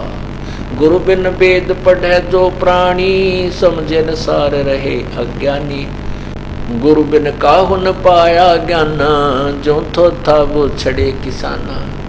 गुरु गर्भ योगेश्वर गुरु बिना, जो माँ के गर्भ में उसको ये ज्ञान हो गया था सुखदेव को कि भक्ति बिना गुजारा नहीं प्राणी का। 12 वर्ष तक माँ के गर्भ से, पेट से बाहर नहीं आया। 12 वर्ष के बाद जब बाहर आया तो उठकर घर से भाग लिया, माता पिता को दर्शन भी नहीं दिए, अपनी और नाल कमर पर डालकर भाग लिया। वो आगे जाकर अपने आप पर काट पीट कर और नाल और भक्ति में लग गया। और पूर्व जन्म की साधना के कारण उसके अंदर इतनी प्रेरणा थी और उसी कारण से स्वर्ग में वैकुंठ में भगवान विष्णु के लोक में चला गया। उसका गुरु नहीं था कोई भी, इसलिए सुखदेव ऋषि को भी वैकुंठ से स्वर्ग से वापस भेज दिया गया। फिर राजा जनक गुरु किए, फिर कीनी हर की सेव, कह कबीर वैकुंठ में उल्ट मिले सुखदेव।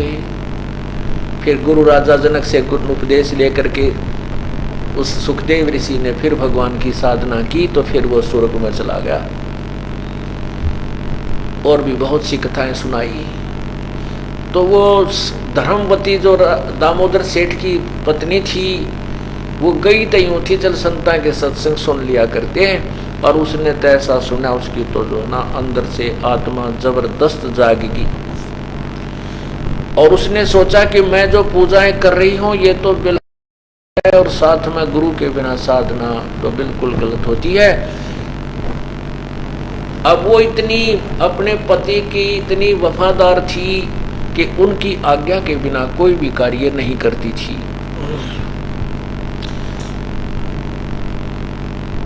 अब उसको धर्मवती को यह तड़फ लगी कि आज क्या करूं। परमात्मा ये भी साथ में कह रहे थे, आज कर काल करे सो आज करे, आज करे सो अब, भाई पल में प्रलय हो जागी, फिर करांगे कब।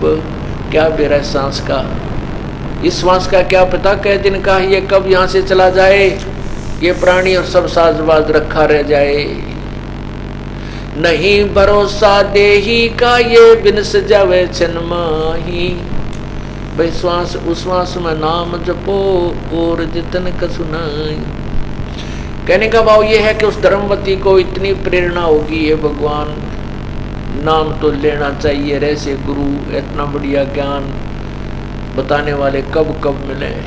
उधर से उसके साथ धर्म संकट खड़ा हो गया कि मैंने पति की आज्ञा नहीं ली और बात बिगड़ गई और नाम लेना चाहती हूँ। तो उसने अपनी सहेली से कहा कि बहन जो परमात्मा कबीर जी की शिष्या थी, कहने लगी मैं तो नाम लेना चाहती हूँ पर मेरे सामने एक समस्या आ गई। क्या कि मैंने अपने पति से पूछा नहीं, आज्ञा नहीं ले रखी, कहीं वो मेरे से नाराज हो जाए। मैं कोई ऐसा कार्य नहीं करती जिससे मेरे पति की आत्मा दुख पावे।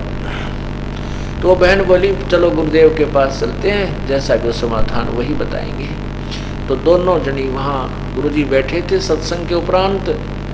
तो कहने लगी बस धर्मवती सेठानी ने कहा कि हे गुरुदेव, हे महाराज जी, आपके ज्ञान को सुनकर मैं गदगद हो गई हूँ और मैंने गुरु नहीं बना रखा, मैं आपको गुरु बनाना चाहती हूँ। परमात्मा बोले बेटी फिर ना उपदेश ले, इसमें देरी क्यों कर रही है कि मेरे सामने एक धर्म संकट खड़ा हो गया। हे प्रभु आप ही उसका समाधान करो, एक समस्या है। परमात्मा ने कहा क्या समस्या है बताओ। कि मैं कोई भी आज तक मैंने कोई काम ऐसा नहीं किया है तो अपने पति की आज्ञा ना ली हो। मेरे पति दूर देश गए हुए हैं और वो ना मेरा महीने माह में, 2 महीने माह में, 6 महीने माह में, और आपके ज्ञान से मैं इतनी तड़फ गई हूँ कि मैं एक दिन भी नहीं छोड़ना चाहती। सांस का कोई भरोसा नहीं। हमारे रिश्तेदारी में ऐसे उसको पता था कि ऐसे पति युवा व्यक्ति अचानक मर गए, कई मौत हो चुकी है, वो इस चीज से डरी हुई थी। तो मैं क्या करूं भगवान ने। परमात्मा ने कहा बेटी ये आत्म कल्याण का मामला है, ये कोई सांसारिक व्यवहार का काम नहीं, मामला नहीं है। जो भी सांसारिक कार्य हैं अपने पति की आज्ञा लो और बोल बतला के काम करो, घर में शांति बनी रहेगी। और आत्म कल्याण के मार्ग में कोई किसी से सलाह लेने की आवश्यकता नहीं है। आपका और सेठ जी का जितना भी संयोग है उसके बाद आपका रास्ता अलग है, उसका रास्ता अलग है। यदि भक्ति नहीं करेगी तो 84 लाख योनियों में आपने दंड भोगने होंगे। तो उसको ये बात समझ में आ गई, हे प्रभु मैं नाम अवश्य लेना चाहती हूँ, और आपने ये बात स्पष्ट कर दी कि आत्म कल्याण के मार्ग में किसी की सलाह की जरूरत नहीं है। अपने जीवन का स्वयं जिम्मेवार होता है प्राणी। और अपने पति को भी समझाना, भला मानस बताती है तो वो भी हो सकता है तेरे साथ ही भक्ति परमात्मा का साधना करने लग जाए। तो उसने कहा ठीक है गुरुदेव, मेरी लज्जा रखना, मेरा पति मेरे से नाराज ना हो। उस भक्तमती धर्मवती ने परमात्मा से उपदेश ले लिया और कुछ दिनों के बाद वो सेठ जी वापस आ गए। और उस दिन भी रात्रि का सत्संग था उसी पड़ोस में, धर्मवती के बिल्कुल साथ में ही सत्संग था, थोड़ी सी दूरी पे। अब वो धर्मवती बहुत समझदार थी, उसने सोचा आज मैं अपने पति से प्रार्थना करूंगी। जब वो खाना खाने लगा, सेठ जी ने खाना जब खा लिया, तब धर्मवती ने कहा जी मेरे से एक गलती बन गई, आप मुझे क्षमा कर देना। अब वो दामोदर सेठ कहने लगा कि मेरी पत्नी पर मुझे पूर्ण विश्वास है कि वो ऐसी गलती नहीं कर सकती जिसको मैं क्षमा ना कर सकूं। अब जी मेरे पर बहुत गलती बन गई, आप माफ कर देना। अब कोई बात नहीं, बताओ क्या गलती बन गई? कि मैंने आज तक कोई भी कार्य आपकी आज्ञा के बिना नहीं किया था, परंतु यहाँ पड़ोस में एक सत्संग हो रहा था और मैं सत्संग सुनने चली गई उस सहेली के साथ, और महाराज जी ने ऐसी बढ़िया बढ़िया बातें बनाई। महाराज मेरा तो नाम लेने को दिल कर गया, मैंने गुरु बना लिया, आपसे पूछ नहीं सकी। तो दामोदर सेठ परमात्मा कहते हैं ऐसे बुद्धि बदलता है प्रभु अपने बच्चों के लिए। तो दामोदर सेठ ने एकदम कहा कि यह क्या गलती, हमने तो नहीं सुना है गुरु बिन मोक्ष नहीं होता। आपने तो बहुत अच्छा, आपके बड़े अच्छे भाग हैं, आपने गुरु बना लिया। यह कौन सी गलती, इसमें क्या पूछने की बात थी, कौन सी इसमें आपने गलत कर दिया। अब 100 शुक्र मनाए उस प्यारी आत्मा ने अपने परमात्मा के, परमात्मा आपने बड़ी दया करी, आपत्ति टाल दी मेरी सारी ये। फिर उसने सोचा कि ये लोग ऐसे ही होते हैं, कोई कुछ कहेगा क्योंकि ये बाहर ज्यादा रहता है, और किसी ने इसके कान में फूंक मार दी कि तेरी पत्नी रात को ऐसे करती है, वहां जाती है, तो कहीं ये हमारे गृहस्थ जीवन में कोई बाधा ना बन जा। और ये ऐसा भक्त है, एक बार अपनी आंखें देख लेगा उस सत्संग में जाकर के, फिर ये किसी की नहीं सुनता, तो सारा संसार कुछ कहता रहे नहीं सुनेगा। तो उसने मन में सोची कि एक बार सेठ जी को वो सत्संग स्थल दिखा दूं, गुरु जी क्या क्या बात बताते हैं, हम बहन भाई वहाँ सत्संग में जाते हैं तो किस प्रकार रहते हैं, कैसी हमारी क्रियाएं हैं। तो उसने कहा जी आज ना गुरु जी का यही सत्संग है, थोड़ी सी दूरी पे है, और मेरी सहेली चलेगी। मैंने उसको कहा बहन मैं तो अभी डट के आऊँगी, सेठ जी आगे खाना खुना खिलाऊंगी, और वो चलेगी, मैं अकेली रहेगी, आप मेरे साथ सत्संग में चलोगे। और बहुत दिन में सत्संग इधर आस पास हुआ है, और मैंने कह दिया गुरु जी से मैं आऊँगी जी, इधर से आप आ गए, आप मेरे साथ सत्संग में चलो। अब सेठ बोला भगतमती मैं तो थका पड़ा हूँ, लंबे सफर से आया हूँ, मैं चलते पड़ूंगा, फिर वहाँ जाते मुझे नींद आवेगी और फिर सत्संग में सोना अच्छा नहीं लगता।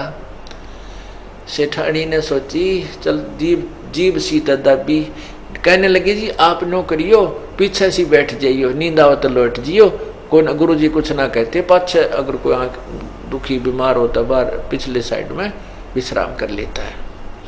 कहने का भाव ये है, सेठानी ने उस भगत आत्मा को तैयार कर दिया और दोनों जने सत्संग में आ गए।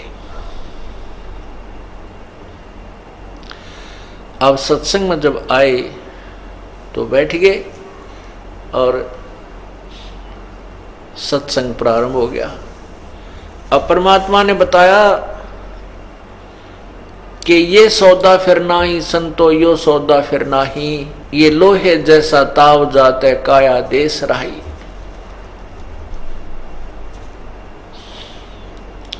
तीन लोक और भवन चतुर्दश सब जग सौदे आही, और दुगने तगने किए चौगने किन्हो मूल गवाही।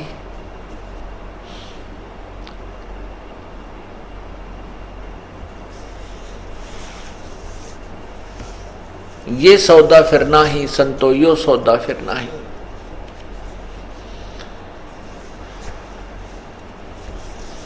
फिर क्या बताते हैं कि ये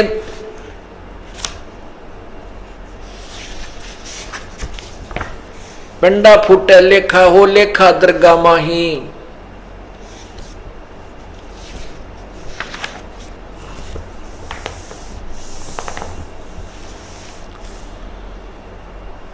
कहते हैं उस दरगाह में मार पड़ेगी त्रियम पकड़ेंगे बाही, वह दिन की मोह डरनी लागे लज्जा रैक नाही।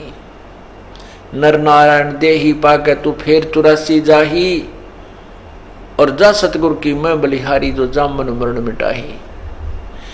फिर कहते हैं कुल परिवार तेरा सकल कबीला मसलत एक ठहराई, बांध पिंजड़ी आगे धर लिया मरकट को ले जाई।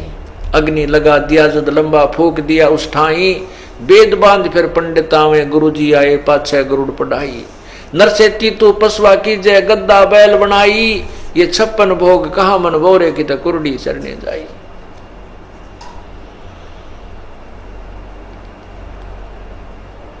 और जय सतगुरु की कहते हैं बहुत श्राद्ध खान को प्रेत सला पे जा बराजे पितरों पिंड भराई, और बहुत श्राद्ध खान कुआए फिर काग वे कलमाई। जय सतगुरु की संगत करते तेरे सकल कर्म मिट कट जाई, अमरपुरी पर आसन होते जहां धूप ना छाई।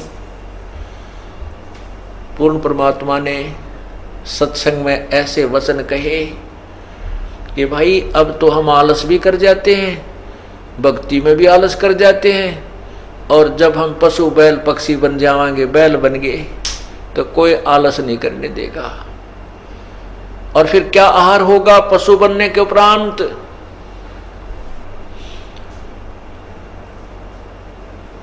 ये 56 भोग कहाँ मन बोड़े, कहाँ कित कुरडी चरने जाई। आज मनुष्य भूख लगती है, दूध पी लें, फल खा लें, रोटी खावें, समय पर पानी पी ले, चाय पी ले, और एक राम नाम के बिना भाई फिर पशु बन जाएंगे। और पशु बनने के बाद फिर बैल बन जाएंगे, नाक में नाथ गल जाएगी, और किसान के हाथ में डोर आ जाएगी। खेत में काम कर रहा होगा, वहां हरी हरी घास तेरा चारा होगा, तू चर नहीं सकेगा, खा नहीं सकेगा, तेरे मुंह में जुबान नहीं रहेगी, तू बोल के बता नहीं सकता प्यास लगी है या भूख लगी है, कि पेट में दर्द है या कोई सिर में दर्द है।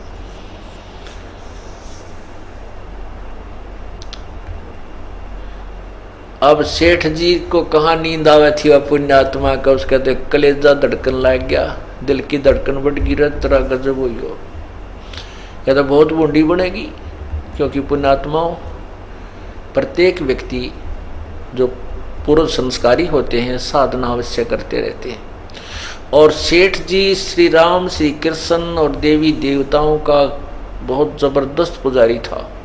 उसने जहाज के एक पूरे कक्ष में सभी देवताओं की मूर्तियां सजा रखी थी, सबकी जो तगड़ी पूजा करता था, आरती उरती करता था। क्यों सफर लंबा होता था, जाते आते भी खूब टाइम लग जाता, और फिर वहाँ भी अपने व्यापार बिजनेस करते समय भी जहाज में आकर विश्राम करता था, तब भी अपनी उसमें खूब पूजा, सारी मूर्ति राम की, कृष्ण की, सभी देवताओं की, देवी की, ब्रह्मा विष्णु महेश की, सबकी लगा रखी थी। फिर परमात्मा ने यह भी बताया कि भाई गुरु सतगुरु की पूजा जब करें तो आन उपासना नहीं करनी होती। गुरु के वचन पर जो डट जाता उसको मोक्ष होता है।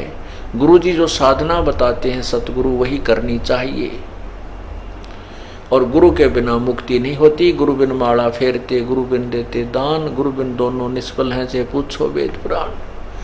अब सेठ जी कहाँ तो थका हुआ था, सेठानी उसकी तरफ देख रही थी, उसको मालूम था कि ये इतनी पुण्यात्मा का आदमी है, ये एक बार गुरु जी के वचन सुन लेगा, ये मेरे से भी 21 भक्ति करेगा, क्योंकि वो सत्संग परमात्मा के सुन चुकी थी। और उसको सेठ जी के स्वभाव का भी पता था कि बहुत निर्मल आत्मा है, ये तो और शीघ्र ग्रहण करेगा। अब सत्संग समापन हुआ, उस देवी से, अपनी पत्नी से उसने कहा, दामोदर सेठ ने कहा, भगतमती मैं तो नाम लूंगा। वह बोली जी एक आधा सत्संग और सुन दो ना। बस सुन लिया मैंने जो सुनना था, मैं तो नाम लूंगा। गुरु जी से पूछ लिया मुझे उपदेश दे देंगे? तो वो कहने लगी जी मैं पता करती हूँ, इनकी मौज है, आज्ञा मौज हो जाते दे भी देंगे, पता कर लेती, अब पूछ ले बस, मैं तो नाम लूंगा। कहते एक के चोट से धारिया जिन मिलन दाचा, एक के बात बतेरी, जिसने भगवान की इच्छा होती है, जो परमात्मा चाहते वो बकवाद नहीं, घड़ी नहीं घड़ते, अपना कल्याण करवाने की तरफ तुरंत मुड़ जाते हैं। तो सेठानी जाकर, भगतमती जाकर बोली, धर्मवती के हे गुरुदेव, आज आपका बच्चा भी आया है, मेरे पति दी आए हैं, हे भगवान आपने बड़ी सुनी। मैंने तो डरती डरती ने कहा था कि मैंने उपदेश ले लिया, आप नाराज तो नहीं हो जाओगे? हे भगवान इतना सुथरा बोला गुरुदेव आपकी कृपा से।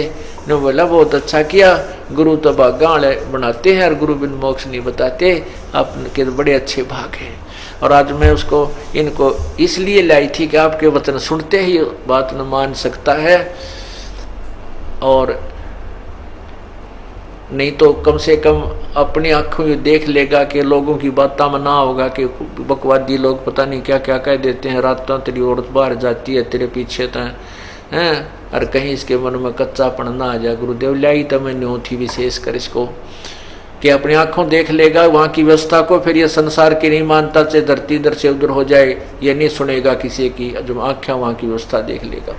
तो लाई तो मैं न्यू थी, परंतु आपकी बात इसके समझ में आ गई प्रभु, उपदेश लेने की कह रहा है, आपकी आज्ञा हो तो बुलाऊं अकेला बेटी। और सत्संग इसीलिए किया जा रहा है कि ये प्राणी परमात्मा से जुड़े। तो सेठ जी को वो लड़की बुला ले कि आ जाओ, होगी रजा आप पे। सेठ जी ने जाते दंडवत प्रणाम किया। परमात्मा ने समझा कि दामोदर सेठ जब भक्ति गुरुदेव की भक्ति करते हैं तो एक एक वचन का पालन करना पड़ता है, तभी आपकी जो है ना भक्ति सफल होती है। कहाँ जी आप जैसे कहोगे गुरुदेव मैं वैसे ही करेगा आपका दास। भाई और जो भी मूर्तियां हैं, जो भी तू साधना करता है वो त्यागनी पड़ेंगी आपने, क्योंकि जिस वैद्य से आप दवाई ले रहे हो या कोई वैसे अपने आप तो गोलियां दवाई खा रहे हो, तो वो गोलियां वो दवाई त्यागनी होती है जब दूसरे वैद्य से दवाई ली जाती है। हम जो साधना बताएं ये वही करना, वो पहले वाली ना, दूसरी मत करना, नहीं तो रिएक्शन भी हो जाती है। कहने लगा जी जो आप कहोगे वही करूंगा गुरुदेव, जो आप कहोगे वही करूंगा। कि भाई वो सब जो आपके पास जो मूर्तियां हैं वो हटा देना, केवल परमात्मा की अपने गुरुदेव की मूर्ति ही घर पे रखनी चाहिए। वो सारा कुछ समझा दिया। और ये और पूजाएं जो करते हो ये नहीं करनी। दामोदर सेठ बोला जी आपकी जैसे आपकी आज्ञा वैसे ही करूंगा। अब उसने वहां कबीर परमात्मा का हाथ से बना हुआ चित्र मिल रहा था बाहर, वो ले लिया गुरुदेव का। पहले कारीगर बड़े जबरदस्त हुआ करते, हाथ से जो की तो मूर्ति बना दिया करते थे और वो बाहर बेच रहे थे। वह मूर्ति ले ली, उपदेश ले लिया और फिर से सफर के लिए तैयारी कर दी। अपने बिजनेस के लिए, व्यापार के लिए जहाज में चल पड़ा। उसके जहाज में और भी बहुत से व्यापारी लोग, बिजनेसमैन जाते थे, बड़े बड़े सेठ जाते थे। वो किराए पर माल लाते थे और सेठ जी भी किराए पर अपने जहाज से किराया भी उनसे लेता था। अपना धंधा ऐसे भी करता था और बिजनेस भी करता था।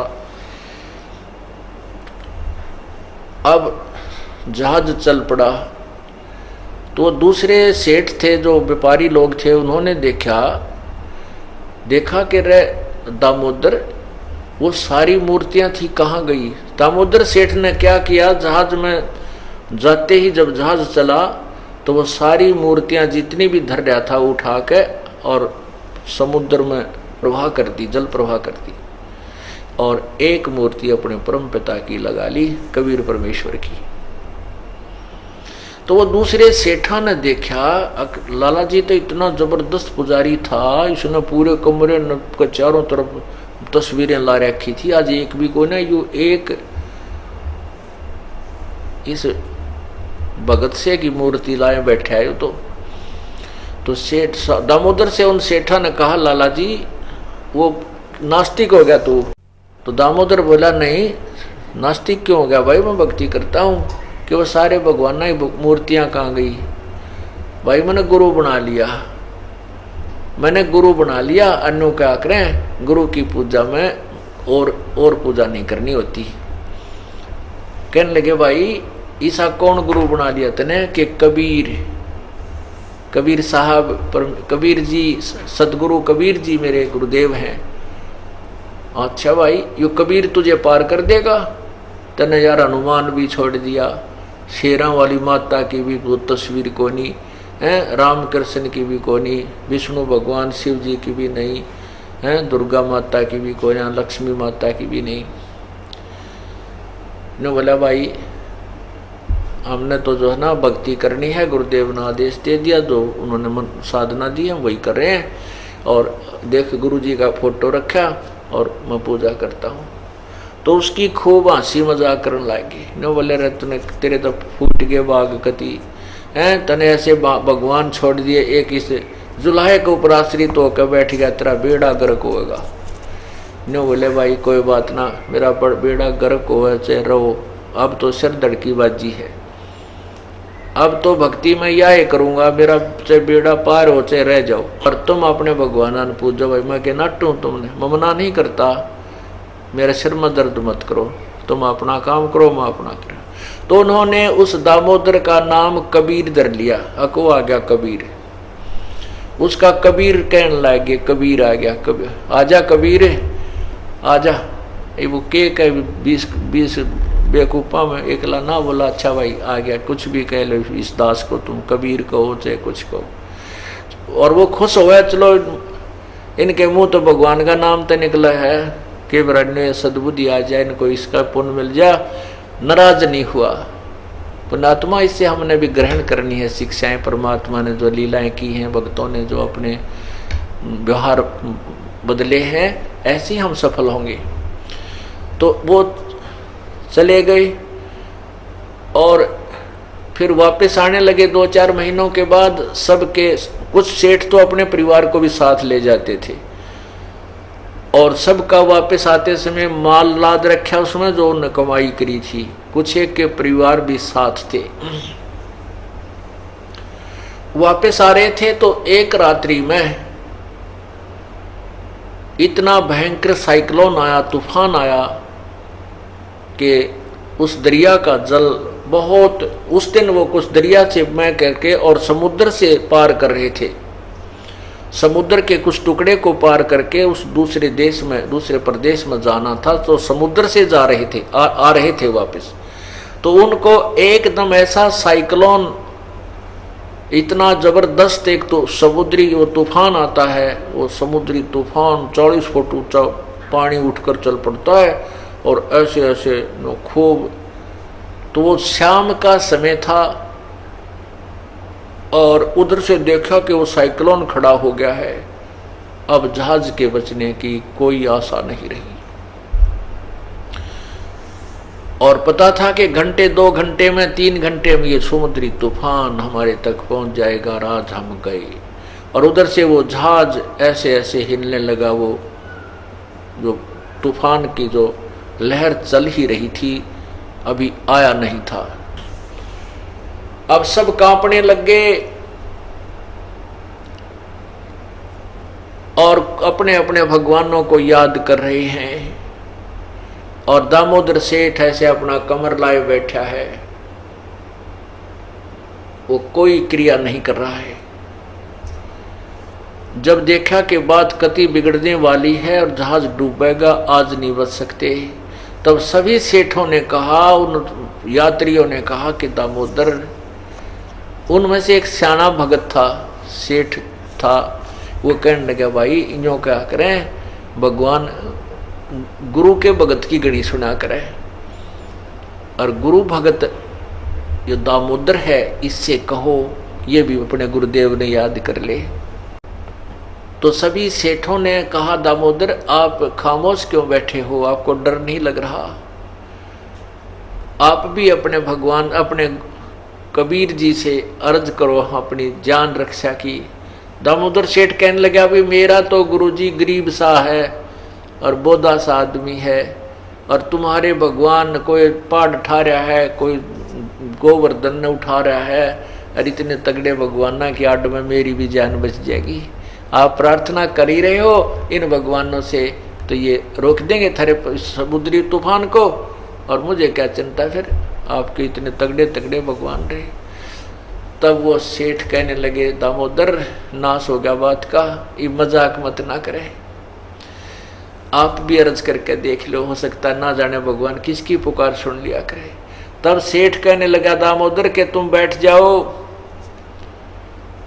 जाओ आराम से, तब मैं अर्ज करूंगा, नहीं तो तुम बीच में टांग अड़ाओगे। मैंने दुर्गा से कह दिया था इसलिए तुम समुद्री तूफान रुक गया, तुम बाद में नंबर बनाओगे। अग सेठ जी अब मजाक ना करें, कति देख नाश हो गया, कति मर गए, कति कुछ अर्ज कर लेने बोला तुम बैठो।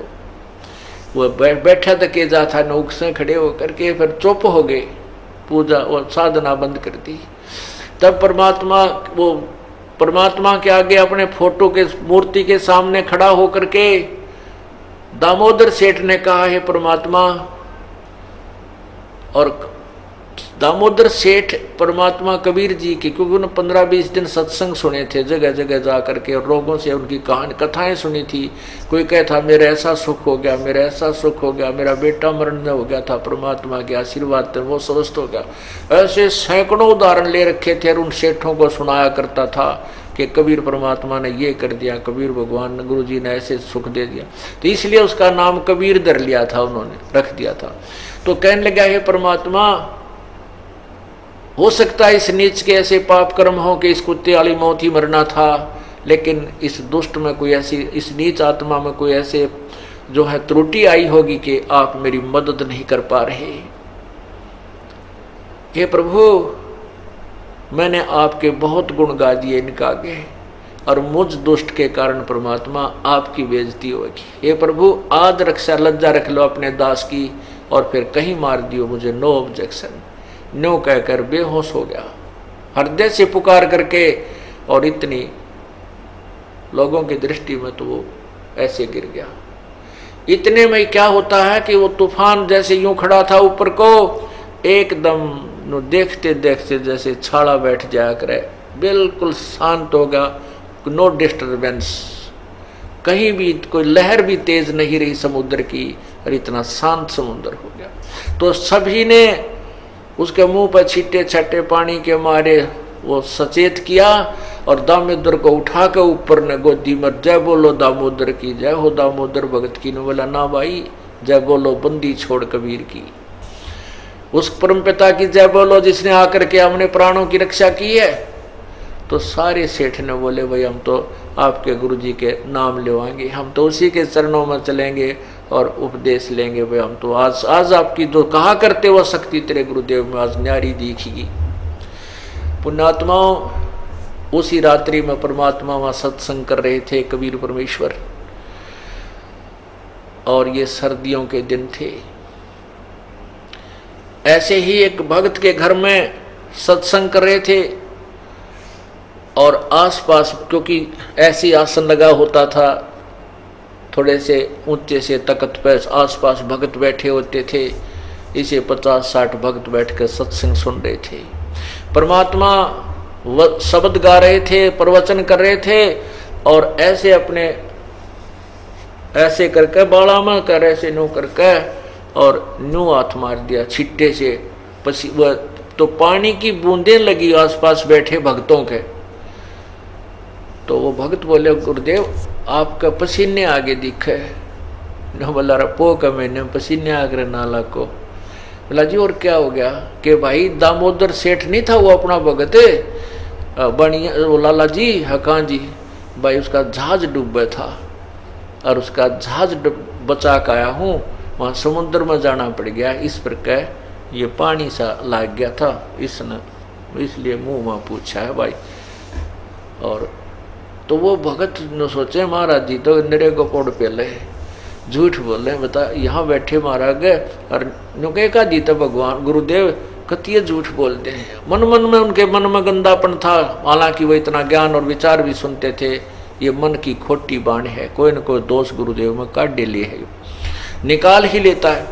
तो उन नालायकों के ऐसे मन में खोट आ गया और वो सोचने लगे गुरुजी हमारे सामने बैठे हैं, दामोदर का जहाज डूबा था वहां जाकर आया हुआ है। वो तो बात गई आई हुई है। कुछ दिन के बाद फिर सत्संग हो रहा था उस रात्रि के समय, और वो 2-4 दिन के बाद वो जहाज के यात्री आए। वो घर पर पहुंचे, कहाँ कबीर जी के घर पर गए, झोपड़ी पर। वहां पता चला कि वो तो वहां सत्संग कर रहे हैं। अब उस सत्संग में वही उस काशी के जितने भी 150 शिष्य थे, परमात्मा के न्यायी थे, वो सारे बैठे सत्संग सुन रहे। 2-4 नए भक्त भी आए हुए थे और सत्संग चल रहा था।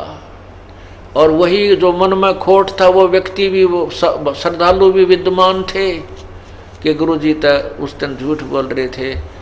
एक दिन तक कति झूठ बोल दी, दामोदर का जहाज बचा कर आया हूँ, इसलिए पानी में बाल बूढ़ बीज गए थे, वो निचोड़े हैं। उधर परमात्मा सत्संग कर रहे थे और वो कबीर जी की झोपड़ी पर जाकर के वो सारे सेठ 20, 30, 50 जितने थे ने बोले भाई 5-6 घर जावांगे, पहले गुरुदेव के शरणा में गिरेंगे, उनके कारण आज हमारा जीवन मिला हुआ है। कबीर जी की झोपड़ी पर गए, वहाँ नहीं मिले तो पता चला वहाँ सत्संग कर रहे हैं। वहाँ पहुँच गए और बाहर खड़े होकर जय हो बंदी छोड़ की, जय हो कबीर साहब की, जय हो कबीर साहब की।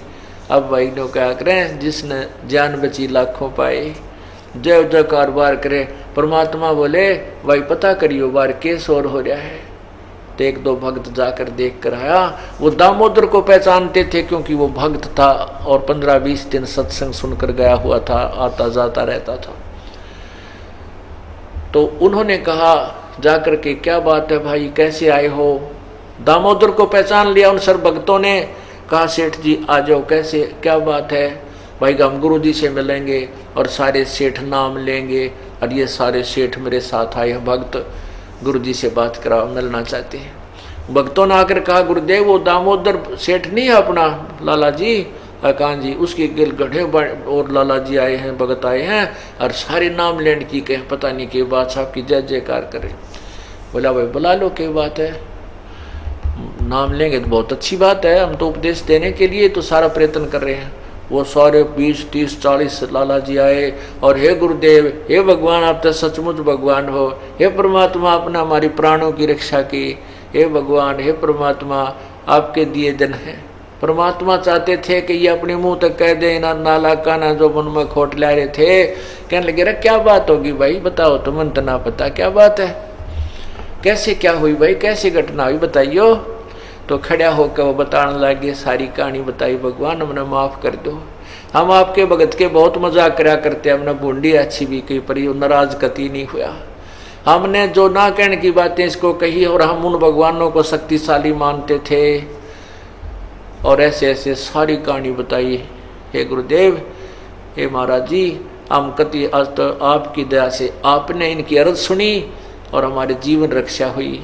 ऐसे ऐसे उस रात्रि में यो जहाज डूब रहा था, समुद्री तूफान आ गया था, आपका भगत आपको प्रेरणा, आपको प्रार्थना करके और अचेत हो गया था, आप में इतना लीन हो गया, इसने ऐसी आत्मा से पुकार की और परमात्मा आपने जाकर डूबता जहाज बचाया, हमारा ना तो नाश हो गया था। ओए होए होए, सारे दंडोत प्रणाम करें और पड़ गए वहाँ परमात्मा के चरणों में, बच्चे भी बालक भी। तब वो नालायक जो बैठे थे से रोज सत्संग सुना, गुरुदेव पर विश्वास नहीं था, उनके भी कान खड़े हुए, उनने भी माफ़ी मांगी है, भगवान हम भी पापी आत्मा हैं, हमारे से भी गलती होगी, हमने तो उस दिन आपकी बात को मजाक में टाल दिया था और सचमुच ये तो आप उस परमात्मा बोले भाई 100 साल छिद्र हम करें अपने जन के काज। कहते जब हमारा भक्त पे छोड़ी हुई तो हमारा नाम ना ले वह कोई, जब हमारा भक्त का हार होगी तो हमारा नाम कौन लेगा। और ये तो तुम्हारे मन के खोट को देखकर मैंने दृढ़ करने के लिए ऐसे किया था ना, तो हम तो लाखों एक दिन में करोड़ शरीर धारण करके ना जाने कहाँ कहाँ जा सकते हैं, यहाँ से जाने की जरूरत नहीं थी मुझे। तो कहने का भाव ये है पुण्यात्माओं, समर्थ का शरणाग हो, रंग होरी हो, भाई कदे न हो अकाज राम रंग होरी हो। बोलो सतगुरुदेव की जय। रे नल नील यतन कर हार, तब सतगुरु से करी पुकार। रे नल नील यतन कर हार, तब सतगुरु से करी पुकार। जा सतरेखा लखी अपार, सिंधु पे सला तराने वाले। जा सतरेखा लखी अपार, सिंधु पे सला तराने वाले। धन धन सतगुरु सत कबीर, भक्त की पीड़ मिटाने वाले। धन धन सतगुरु सत कबीर, भक्त की पीड़ मिटाने वाले। भक्त की पीड़ मिटाने वाले, भक्त की पीड़ मिटाने वाले। धन धन सतगुरु सत कबीर, भक्त की पीड़ मिटाने वाले। डसी सर्प ने जब जा पुकारी, इंद्रमती अकुला। डसी सर्प ने जब जा पुकारी, इंद्रमती अकुलाए। आपने तुरंत करी सहाय बरूली, मंत्र सुनाने वाले। आपने तुरंत करी सहाय बरोली, मंत्र सुनाने वाले। धन धन सतगुरु सत कबीर, भक्त की पीड़ मिटाने वाले। भक्त की पीड़ मिटाने वाले, भक्त की। धन धन सतगुरु सत कबीर, भक्त की। दामोदर सेठ के हों थे अकाज, अर्ज करी थी डूबता देख जहाज। दामोदर सेठ के हों थे अकाज, अर्ज करी डूबता देख जहाज। लाज मेरी रखियो गरीब नवाज, समुद्र से पार लंघाने वाले। लाज मेरी रखियो गरीब नवाज, समुद्र से पार लंघाने वाले। धन धन सतगुरु सत कबीर, भक्त की पीड़ मिटाने वाले। भक्त की पीड़ मिटाने वाले, भक्त की पीड़ मिटाने वाले। धन धन सतगुरु सत कबीर, भक्त की पीड़ मिटाने वाले। कह कर जोड़ दीन धर्मदास, दर्श दे पूर्ण करियो आस। कह कर जोड़ दीन धर्मदास, दर्श दे पूर्ण करियो आस। मेटियो जन्म मरण की तरास, सत्य पद प्राप्त कराने वाले। बेटियो जन्म मरण की तरास, सत्य पद प्राप्त कराने वाले। धन धन सतगुरु सत कबीर, भक्त की भक्त की पीड़ मिटाने वाले। भक्त की पीड़ मिटाने वाले। धन धन सतगुरु सत कबीर, भक्त की पीड़ मिटाने वाले। कह कर जोड़ दीन धर्मदास, दर्श दे पूर्ण करियो आस। कह कर जोड़ दीन धर्मदास, दर्श दे पूर्ण करियो आस। मेटियो जन्म मरण की तरास, सत्य पद प्राप्त कराने वाले। मेटियो जन्म मरण की तरास, सत्य पद प्राप्त कराने वाले। धन धन सतगुरु सत कबीर, भक्त की पीड़ मिटाने वाले।